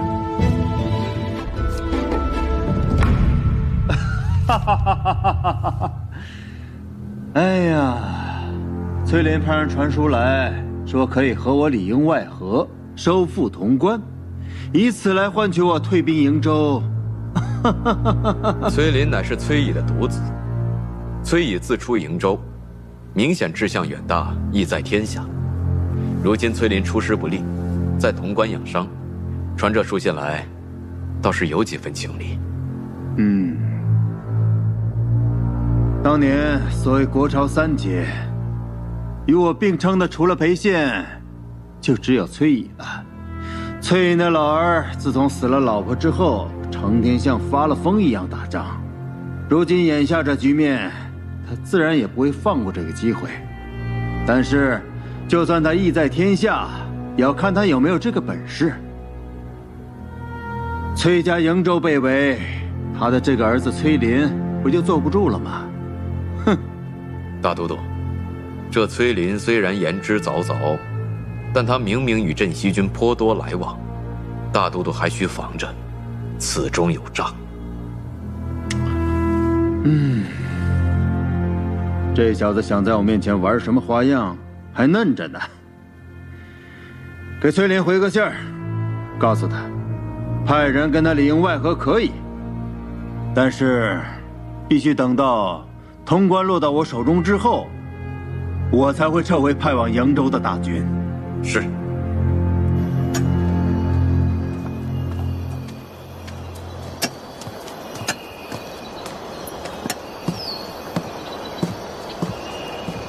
殿下，韩将军，此处可还住得惯吗？华阳镇甚是清静，只是这里距离西长江不远，咱们住在这里真不会有危险吗？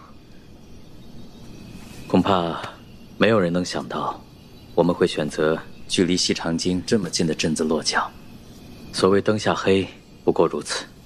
何况孙敬近日为镇西军所困，正是焦头烂额之际，咱们且可安心住一段时日。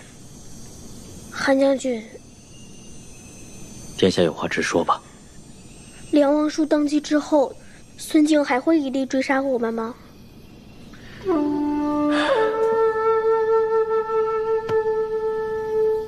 只怕比之前更甚。梁王虽然登基，但天下正统其实是在殿下您。您才是先太子的唯一血脉。孙贼一身之日，如果能生擒殿下您，自可以挟殿下以令天下。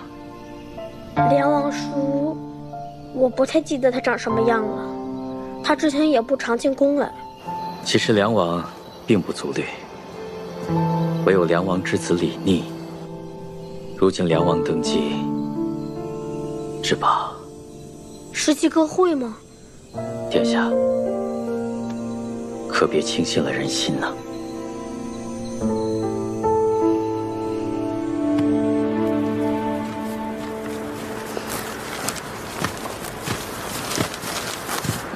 给。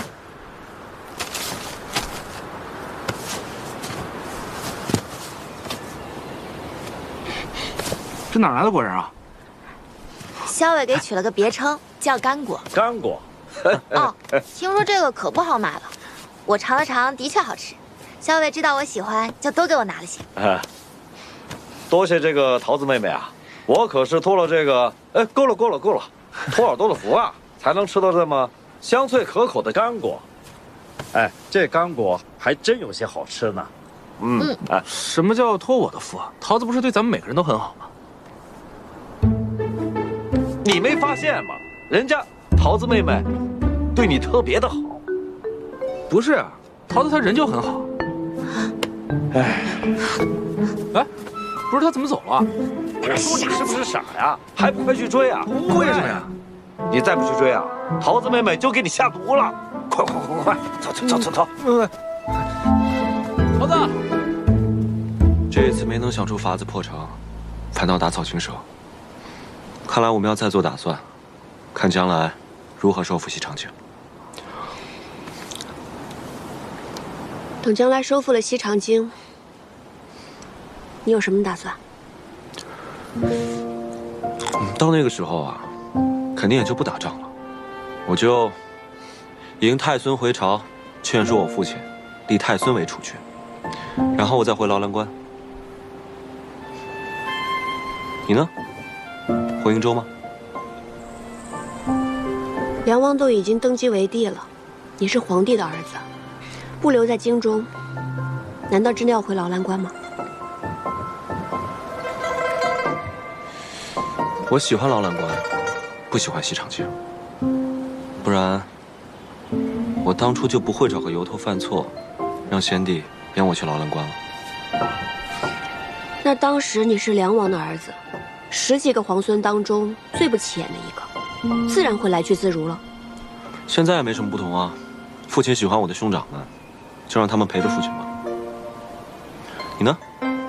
你还没有回答我的问题，你会回瀛州吗？怎么？皇孙是怕我崔家军会和孙敬一样，志在西长京，不愿意回瀛州了？我当时出瀛州的时候，有这样一个心愿，希望可以战乱平定，天下太平，让百姓们都能过上安稳的好日子。如果将来有一天真的可以收复西长京，那肯定就是天下太平了，为何还要再起战乱纷争呢？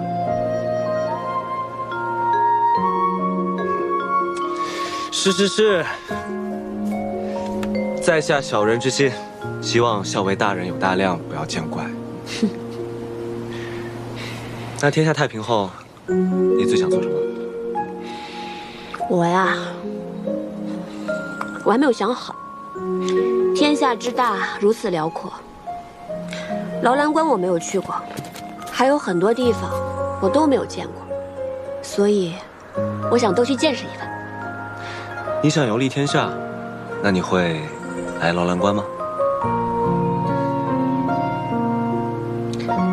终有一天，我会去劳兰关的，去看看你说过的大漠烽烟，还有那条劳兰河。好，一言为定。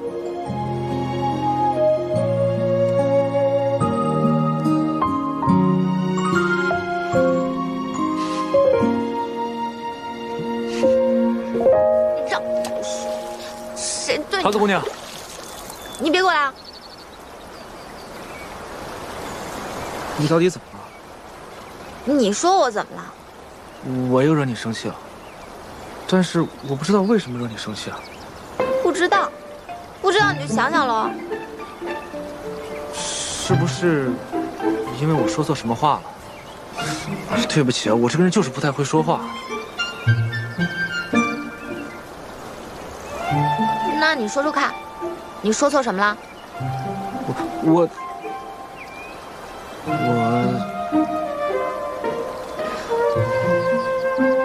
榆木能，你给我走开！你，哎，桃子，等。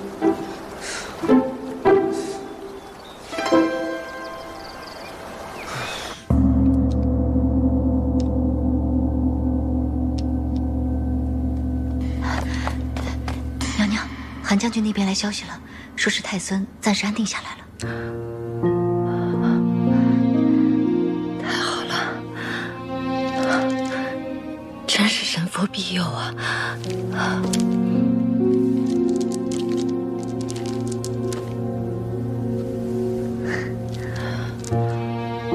恭喜娘娘，暂时能够安心了。前几日大都督刻意遮掩兵马调度，我总觉得会有什么事儿。是大都督发现太孙所在？若是为了抓捕一个孩子，会出动这么多兵马吗？那是冲着东都洛阳，还是增援瀛州？我也不知道。派去给李逆送信的人，可有消息传回来？说是还未见着李逆，所以暂时没有消息。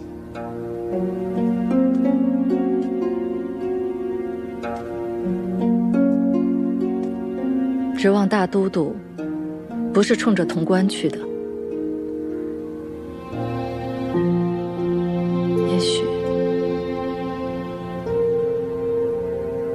也许是我自己想多了。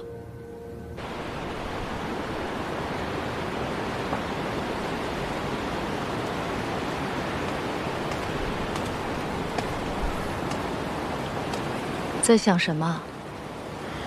我想起了第一次出征，从福远门出西长京。那个时候，我还是一个名不见经传的归德司阁。过了几年，军功累积，才升了怀化忠侯。跟着上司进京续职，只觉得京中繁华，跟沙场的风沙相比，简直是恍若隔世。怎么突然想起说这些？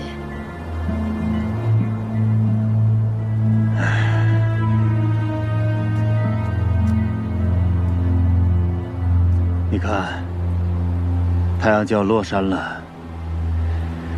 太阳照在宫殿的琉璃瓦上，跟照在西北的黄沙上，都是血一样的红。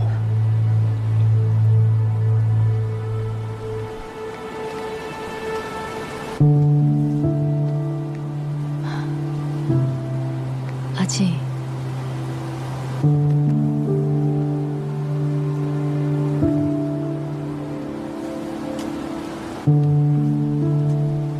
没事儿，我只是突然想起了往事。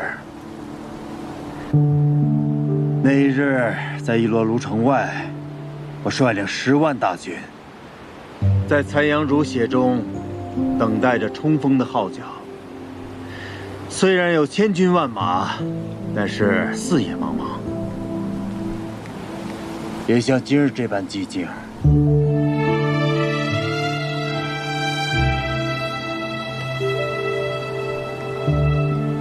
我什么都不怕，只要能和你在一起。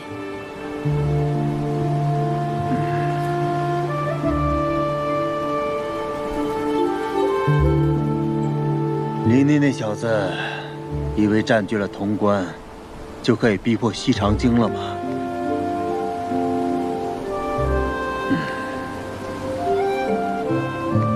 阿静，我不想再听这些事了。等世间太平，你我可以去骊山多住些时日。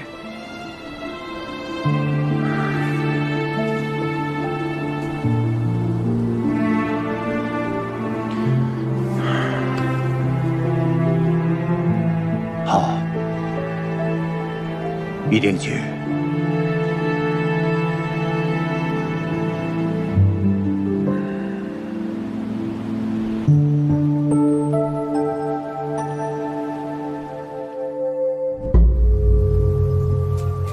怎么了？什么怎么了？你可都生气2天了，打尖儿的时候也不理谢长儿。哼，他是谁啊？打尖的时候为什么要搭理他？前面有异响，估计这附近有军队，只是不便敌我。先停一停。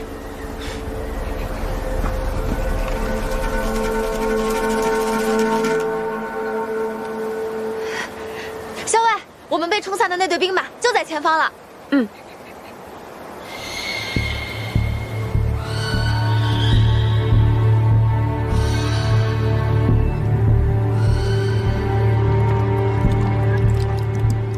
老三，你再忍一会儿。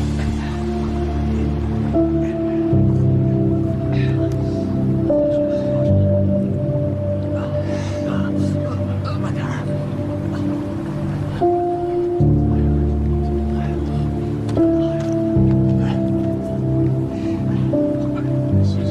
小裴将军，怎么孙敬的兵马就突然冲出来了？怎么崔家军就里应外合袭击咱们呀？潼关呀，咱们辛辛苦苦打下来的潼关。小裴将军，咱们这西军死了那么多兄弟啊！小裴将军，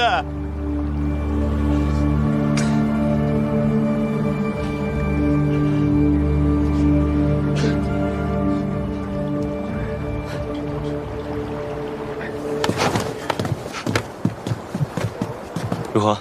石七郎，你真是太厉害了！刚才入营时啊，你就发现不对，让我喂马的时候留神一下。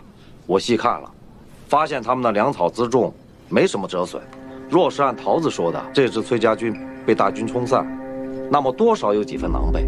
可他们军容整肃，不像是近日遭遇了强敌。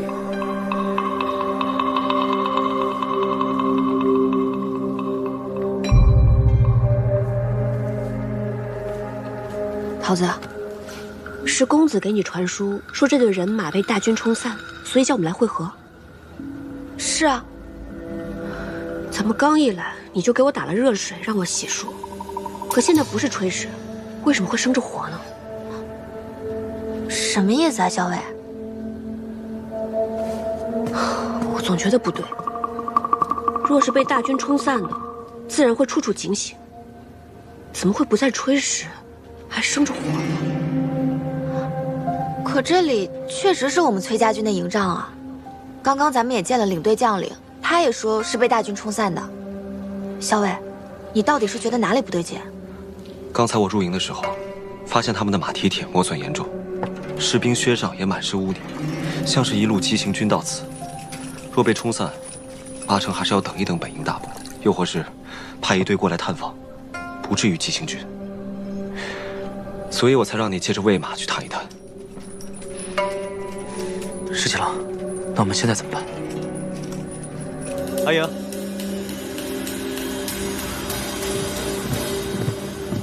既然你已经平安到这儿了，那我先回潼关了。我们一起走吧，这儿距离潼关不远。既然都会合了，咱们一起去潼关。好，都跟上，后面都跟上，后面的都跟上啊！没事。哎，老三，慢点，老三，后面都跟上。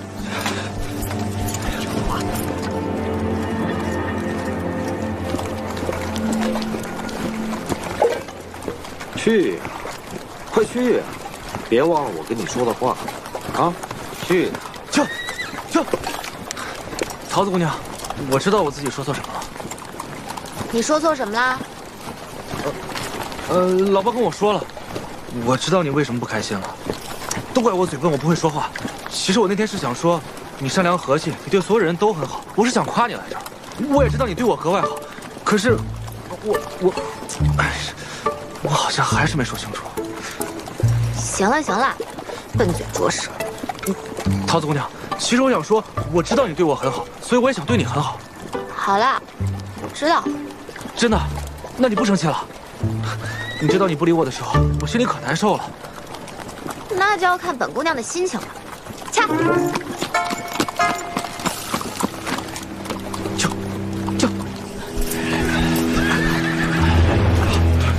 老四来了，好像要马蹄上。老二，你带上老三先去避一避。就算我只有一条胳膊，我还能站。这个姓崔的，忘恩负义！咱们好心救了他和崔家军，他竟然这样暗索咱们这西军。今天就算战死，到了地底下做个冤魂，我也不会放过他的。好，把重伤的兄弟藏在树林里，轻伤的兄弟拿起兵刃，随我迎敌。好，后面都跟上。怎么样？前方有队人马突然停了，但他们人数不多，不知是敌是友。那就迎上去，是敌便杀之。好嘞。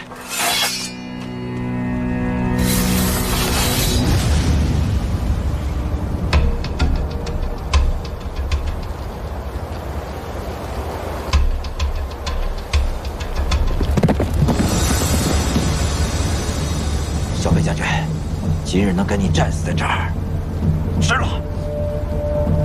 好兄弟。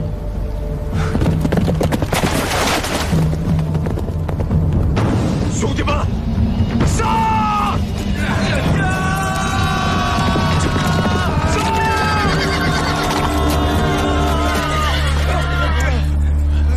石七郎，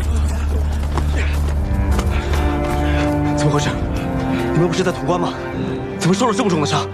石七郎，你怎么才来？我们死了这么多兄弟。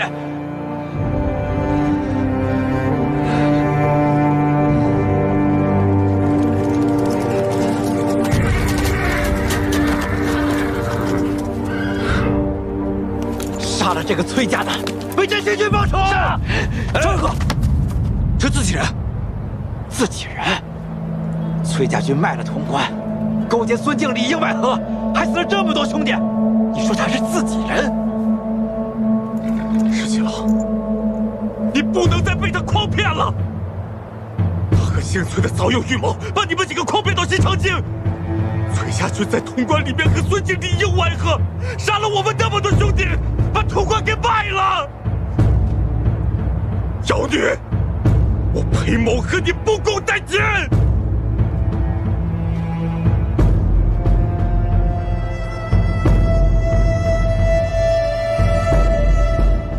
阿莹，何小伟，这都是你们谋划的，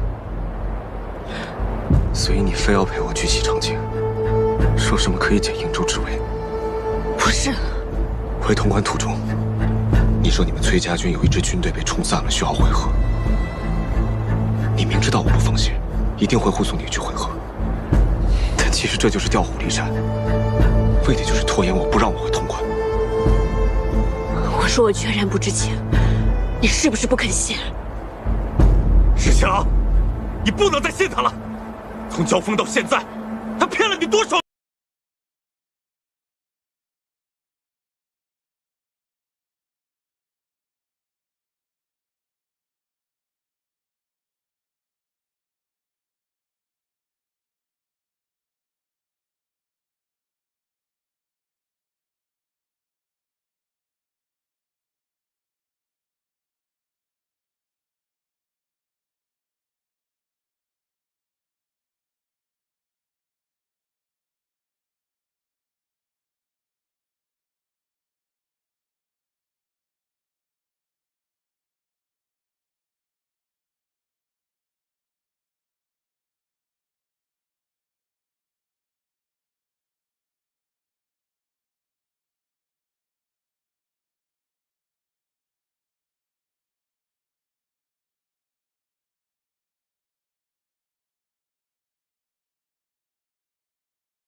是你们谋划的？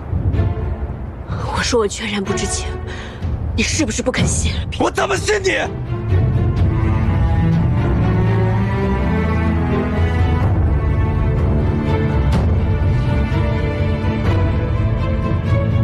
站住！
不管说什么你都不会信，但这一次，我确实不知情，也不曾谋算你。带着你的崔家军给我滚！下次再敢出现在我的面前，我就劫一个，杀一个。放人！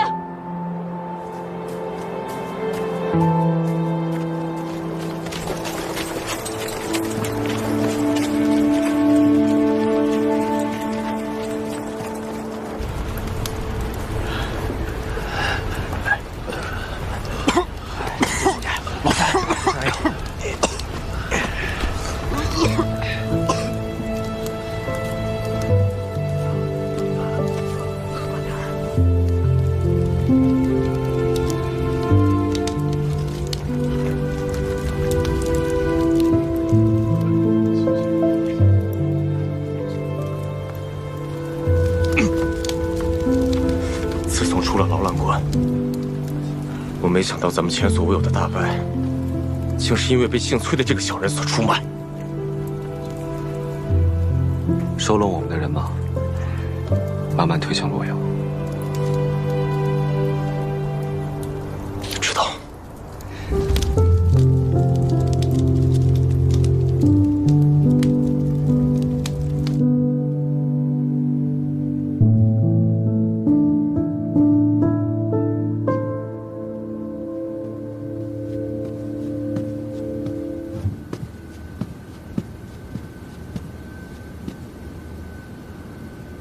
小伟，吃饭了。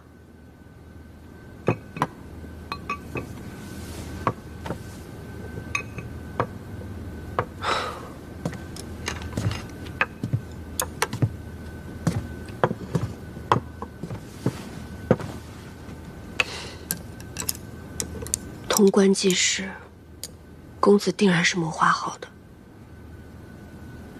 我刚刚已经盘问半天了，领队的嘴巴很严。只肯说是公子遣他们出来的，还说让他们务必要行得远一些，好将我们远远引开。其他的就一句不肯再多说了，只推说自己什么都不知道。小伟，多少吃点吧，吃完了咱们再做打算。嗯。这个李妮也真是的。不分青红皂白的就冤枉你，明明你什么都不知道，还非要说你跟公子是串通好的，真让人生气。咱们崔家军害得他们镇西军失了潼关，又折损了大半兵马，确是事实。一经而处的话，我也未必会冷静。可是我总以为他是会相信我的。好了，不许再多想了。好歹他是那么聪明的一个人，我想他肯定会想通的。哎呀，你看你。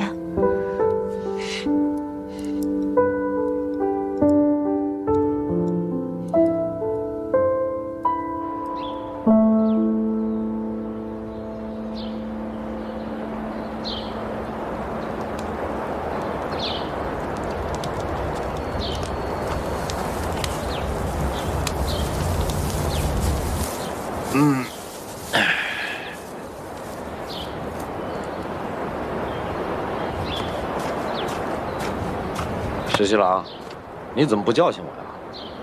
你这可是守了一夜啊！我不困，守夜没什么。你知道，何校尉不管怎么违纪百出，但他为人还是坦坦荡荡的。就算是他骗了咱们，他也不至于不敢承认吧？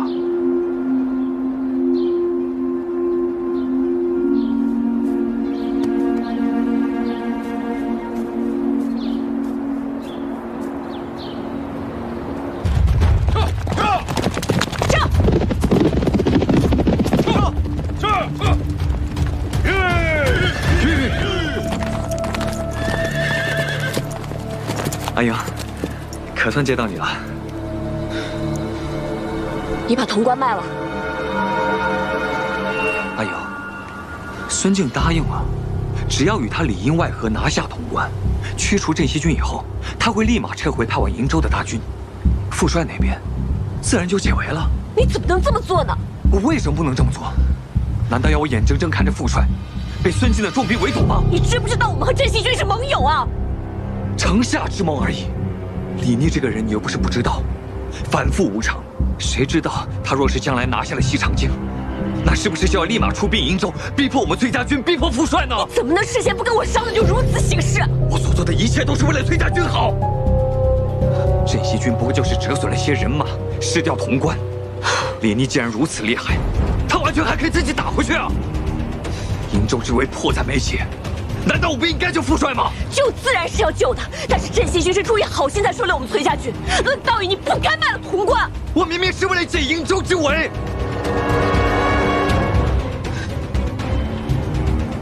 阿英，若是因为你对李逆亲言有加，便公私不分，如此质问于我，你觉得公平吗？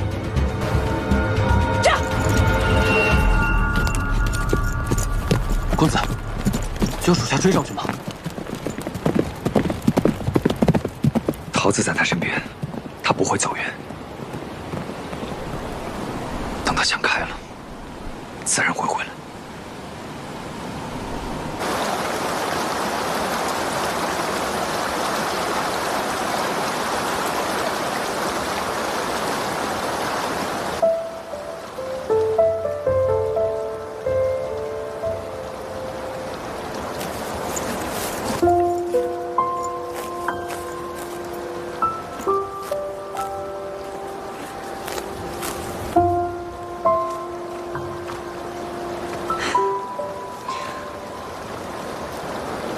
小伟，要不咱们先回去吧。其实，公子也是为了咱们瀛州。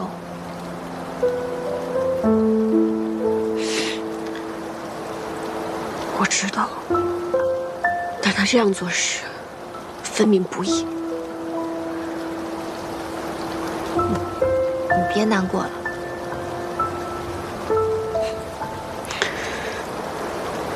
不是难过，只是……你是在担心皇孙会一直想不通，一直误会你吗？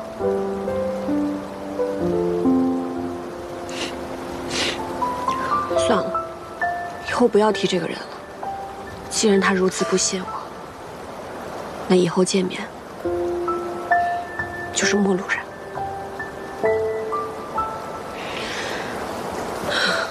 以后后再见面，恐怕只能兵戈相见了。兵戈相见，咱们也不怕。皇孙再厉害又怎么样？论带兵打仗，他肯定打不赢咱们大将军。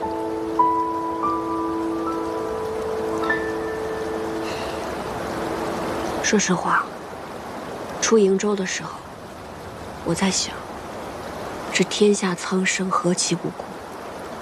孙敬这个人，横征暴敛，好大喜功，耗费兵力征战百越，何泽而语？唯有跟孙敬抗争，直至平定天下，百姓才能过上好日子。但是我没想到，李家居然有李逆这样的人才。其实，无论从声望、品德、才干，他都是那个可以平定天下，让百姓过上好日子的人。小伟，你从前可一直觉得，除了你自己，除了咱们崔家军，没人可以平定天下的。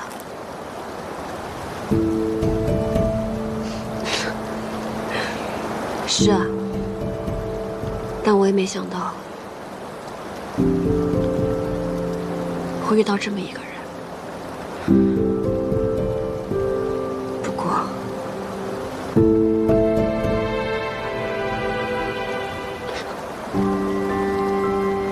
以后可能就是敌人。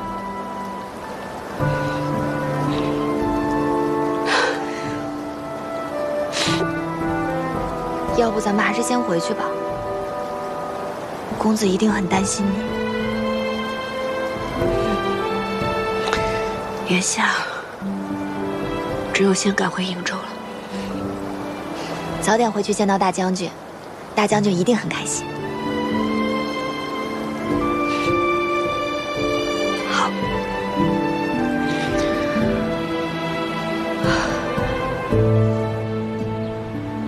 等会儿我给你拿一些吃的。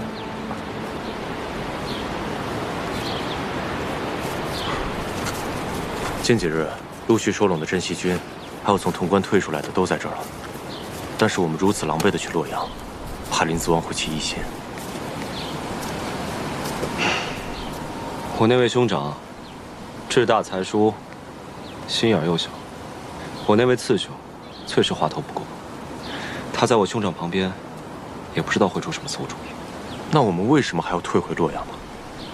咱们既失潼关，又只收拢了这些兵马，林子王的确会起轻视之心。但只要你爹还率着镇西军后迎大军，他就不敢怠慢咱们。你瞧着吧，他8成会派一个人过来，故作嘘寒问暖一番。石七郎，石七郎，说，林子王听闻我们退出潼关，急忙从洛阳调了人手，派人押粮食辎重来问问相助。石七郎，还真让你说中了。哼，既然如此，那我们就收下了。传令下去，在此扎营，整顿数日，再前往洛阳。是。大哥，上次你说李逆大败，要派人送些粮食辎重去，以作慰问。我也派人送去了，可没想到，他竟然全都给收下了。大哥，这就是李逆的奸猾之处啊！他明知此番大败，必定是由大哥收留他和他的残部，却还舔言收下了大哥的馈赠，这就是打算明目张胆地投奔大哥而来。大哥可要把握好这个机会。可镇西军还有数万兵马被裴宪统领着，都在后方待着呢。大哥怕什么？只要他李逆进了洛阳城，大哥可以跟朝臣商议好，问责他兵败潼关之事。如此，不是轻而易举的就能解除他的兵权吗？那要是万一裴宪不服呢？父王已经登基了，是君主。他若是不服的话，就是欺君罔上。欺君罔上之徒，人人得而诛之。此话有理，我马上让人写信给李逆。他既然大败，那就带着残兵败将速速回到朝中，听候朝中差遣。大哥何不趁此机会一并除了心腹大患？你说的是崔家军？正是。大哥之前不是借了一队轻骑挟着重弩给了那崔离吗？只可惜这崔离行事毛躁，让崔林逃了，结果反被这李逆所救。我也是担心崔离不懂事暴露此事，岂不是很头疼啊？大哥，此时正是让崔离谋杀崔林最好的时机啊！你想，崔林刚刚卖了潼关，李逆对之恨之入骨啊！而且如果这时候崔林死了，崔乙也不会怀疑，他一定觉得是李逆所为。崔乙只此一子，若是他老来丧子的话，他一定会跟李逆不死不休的。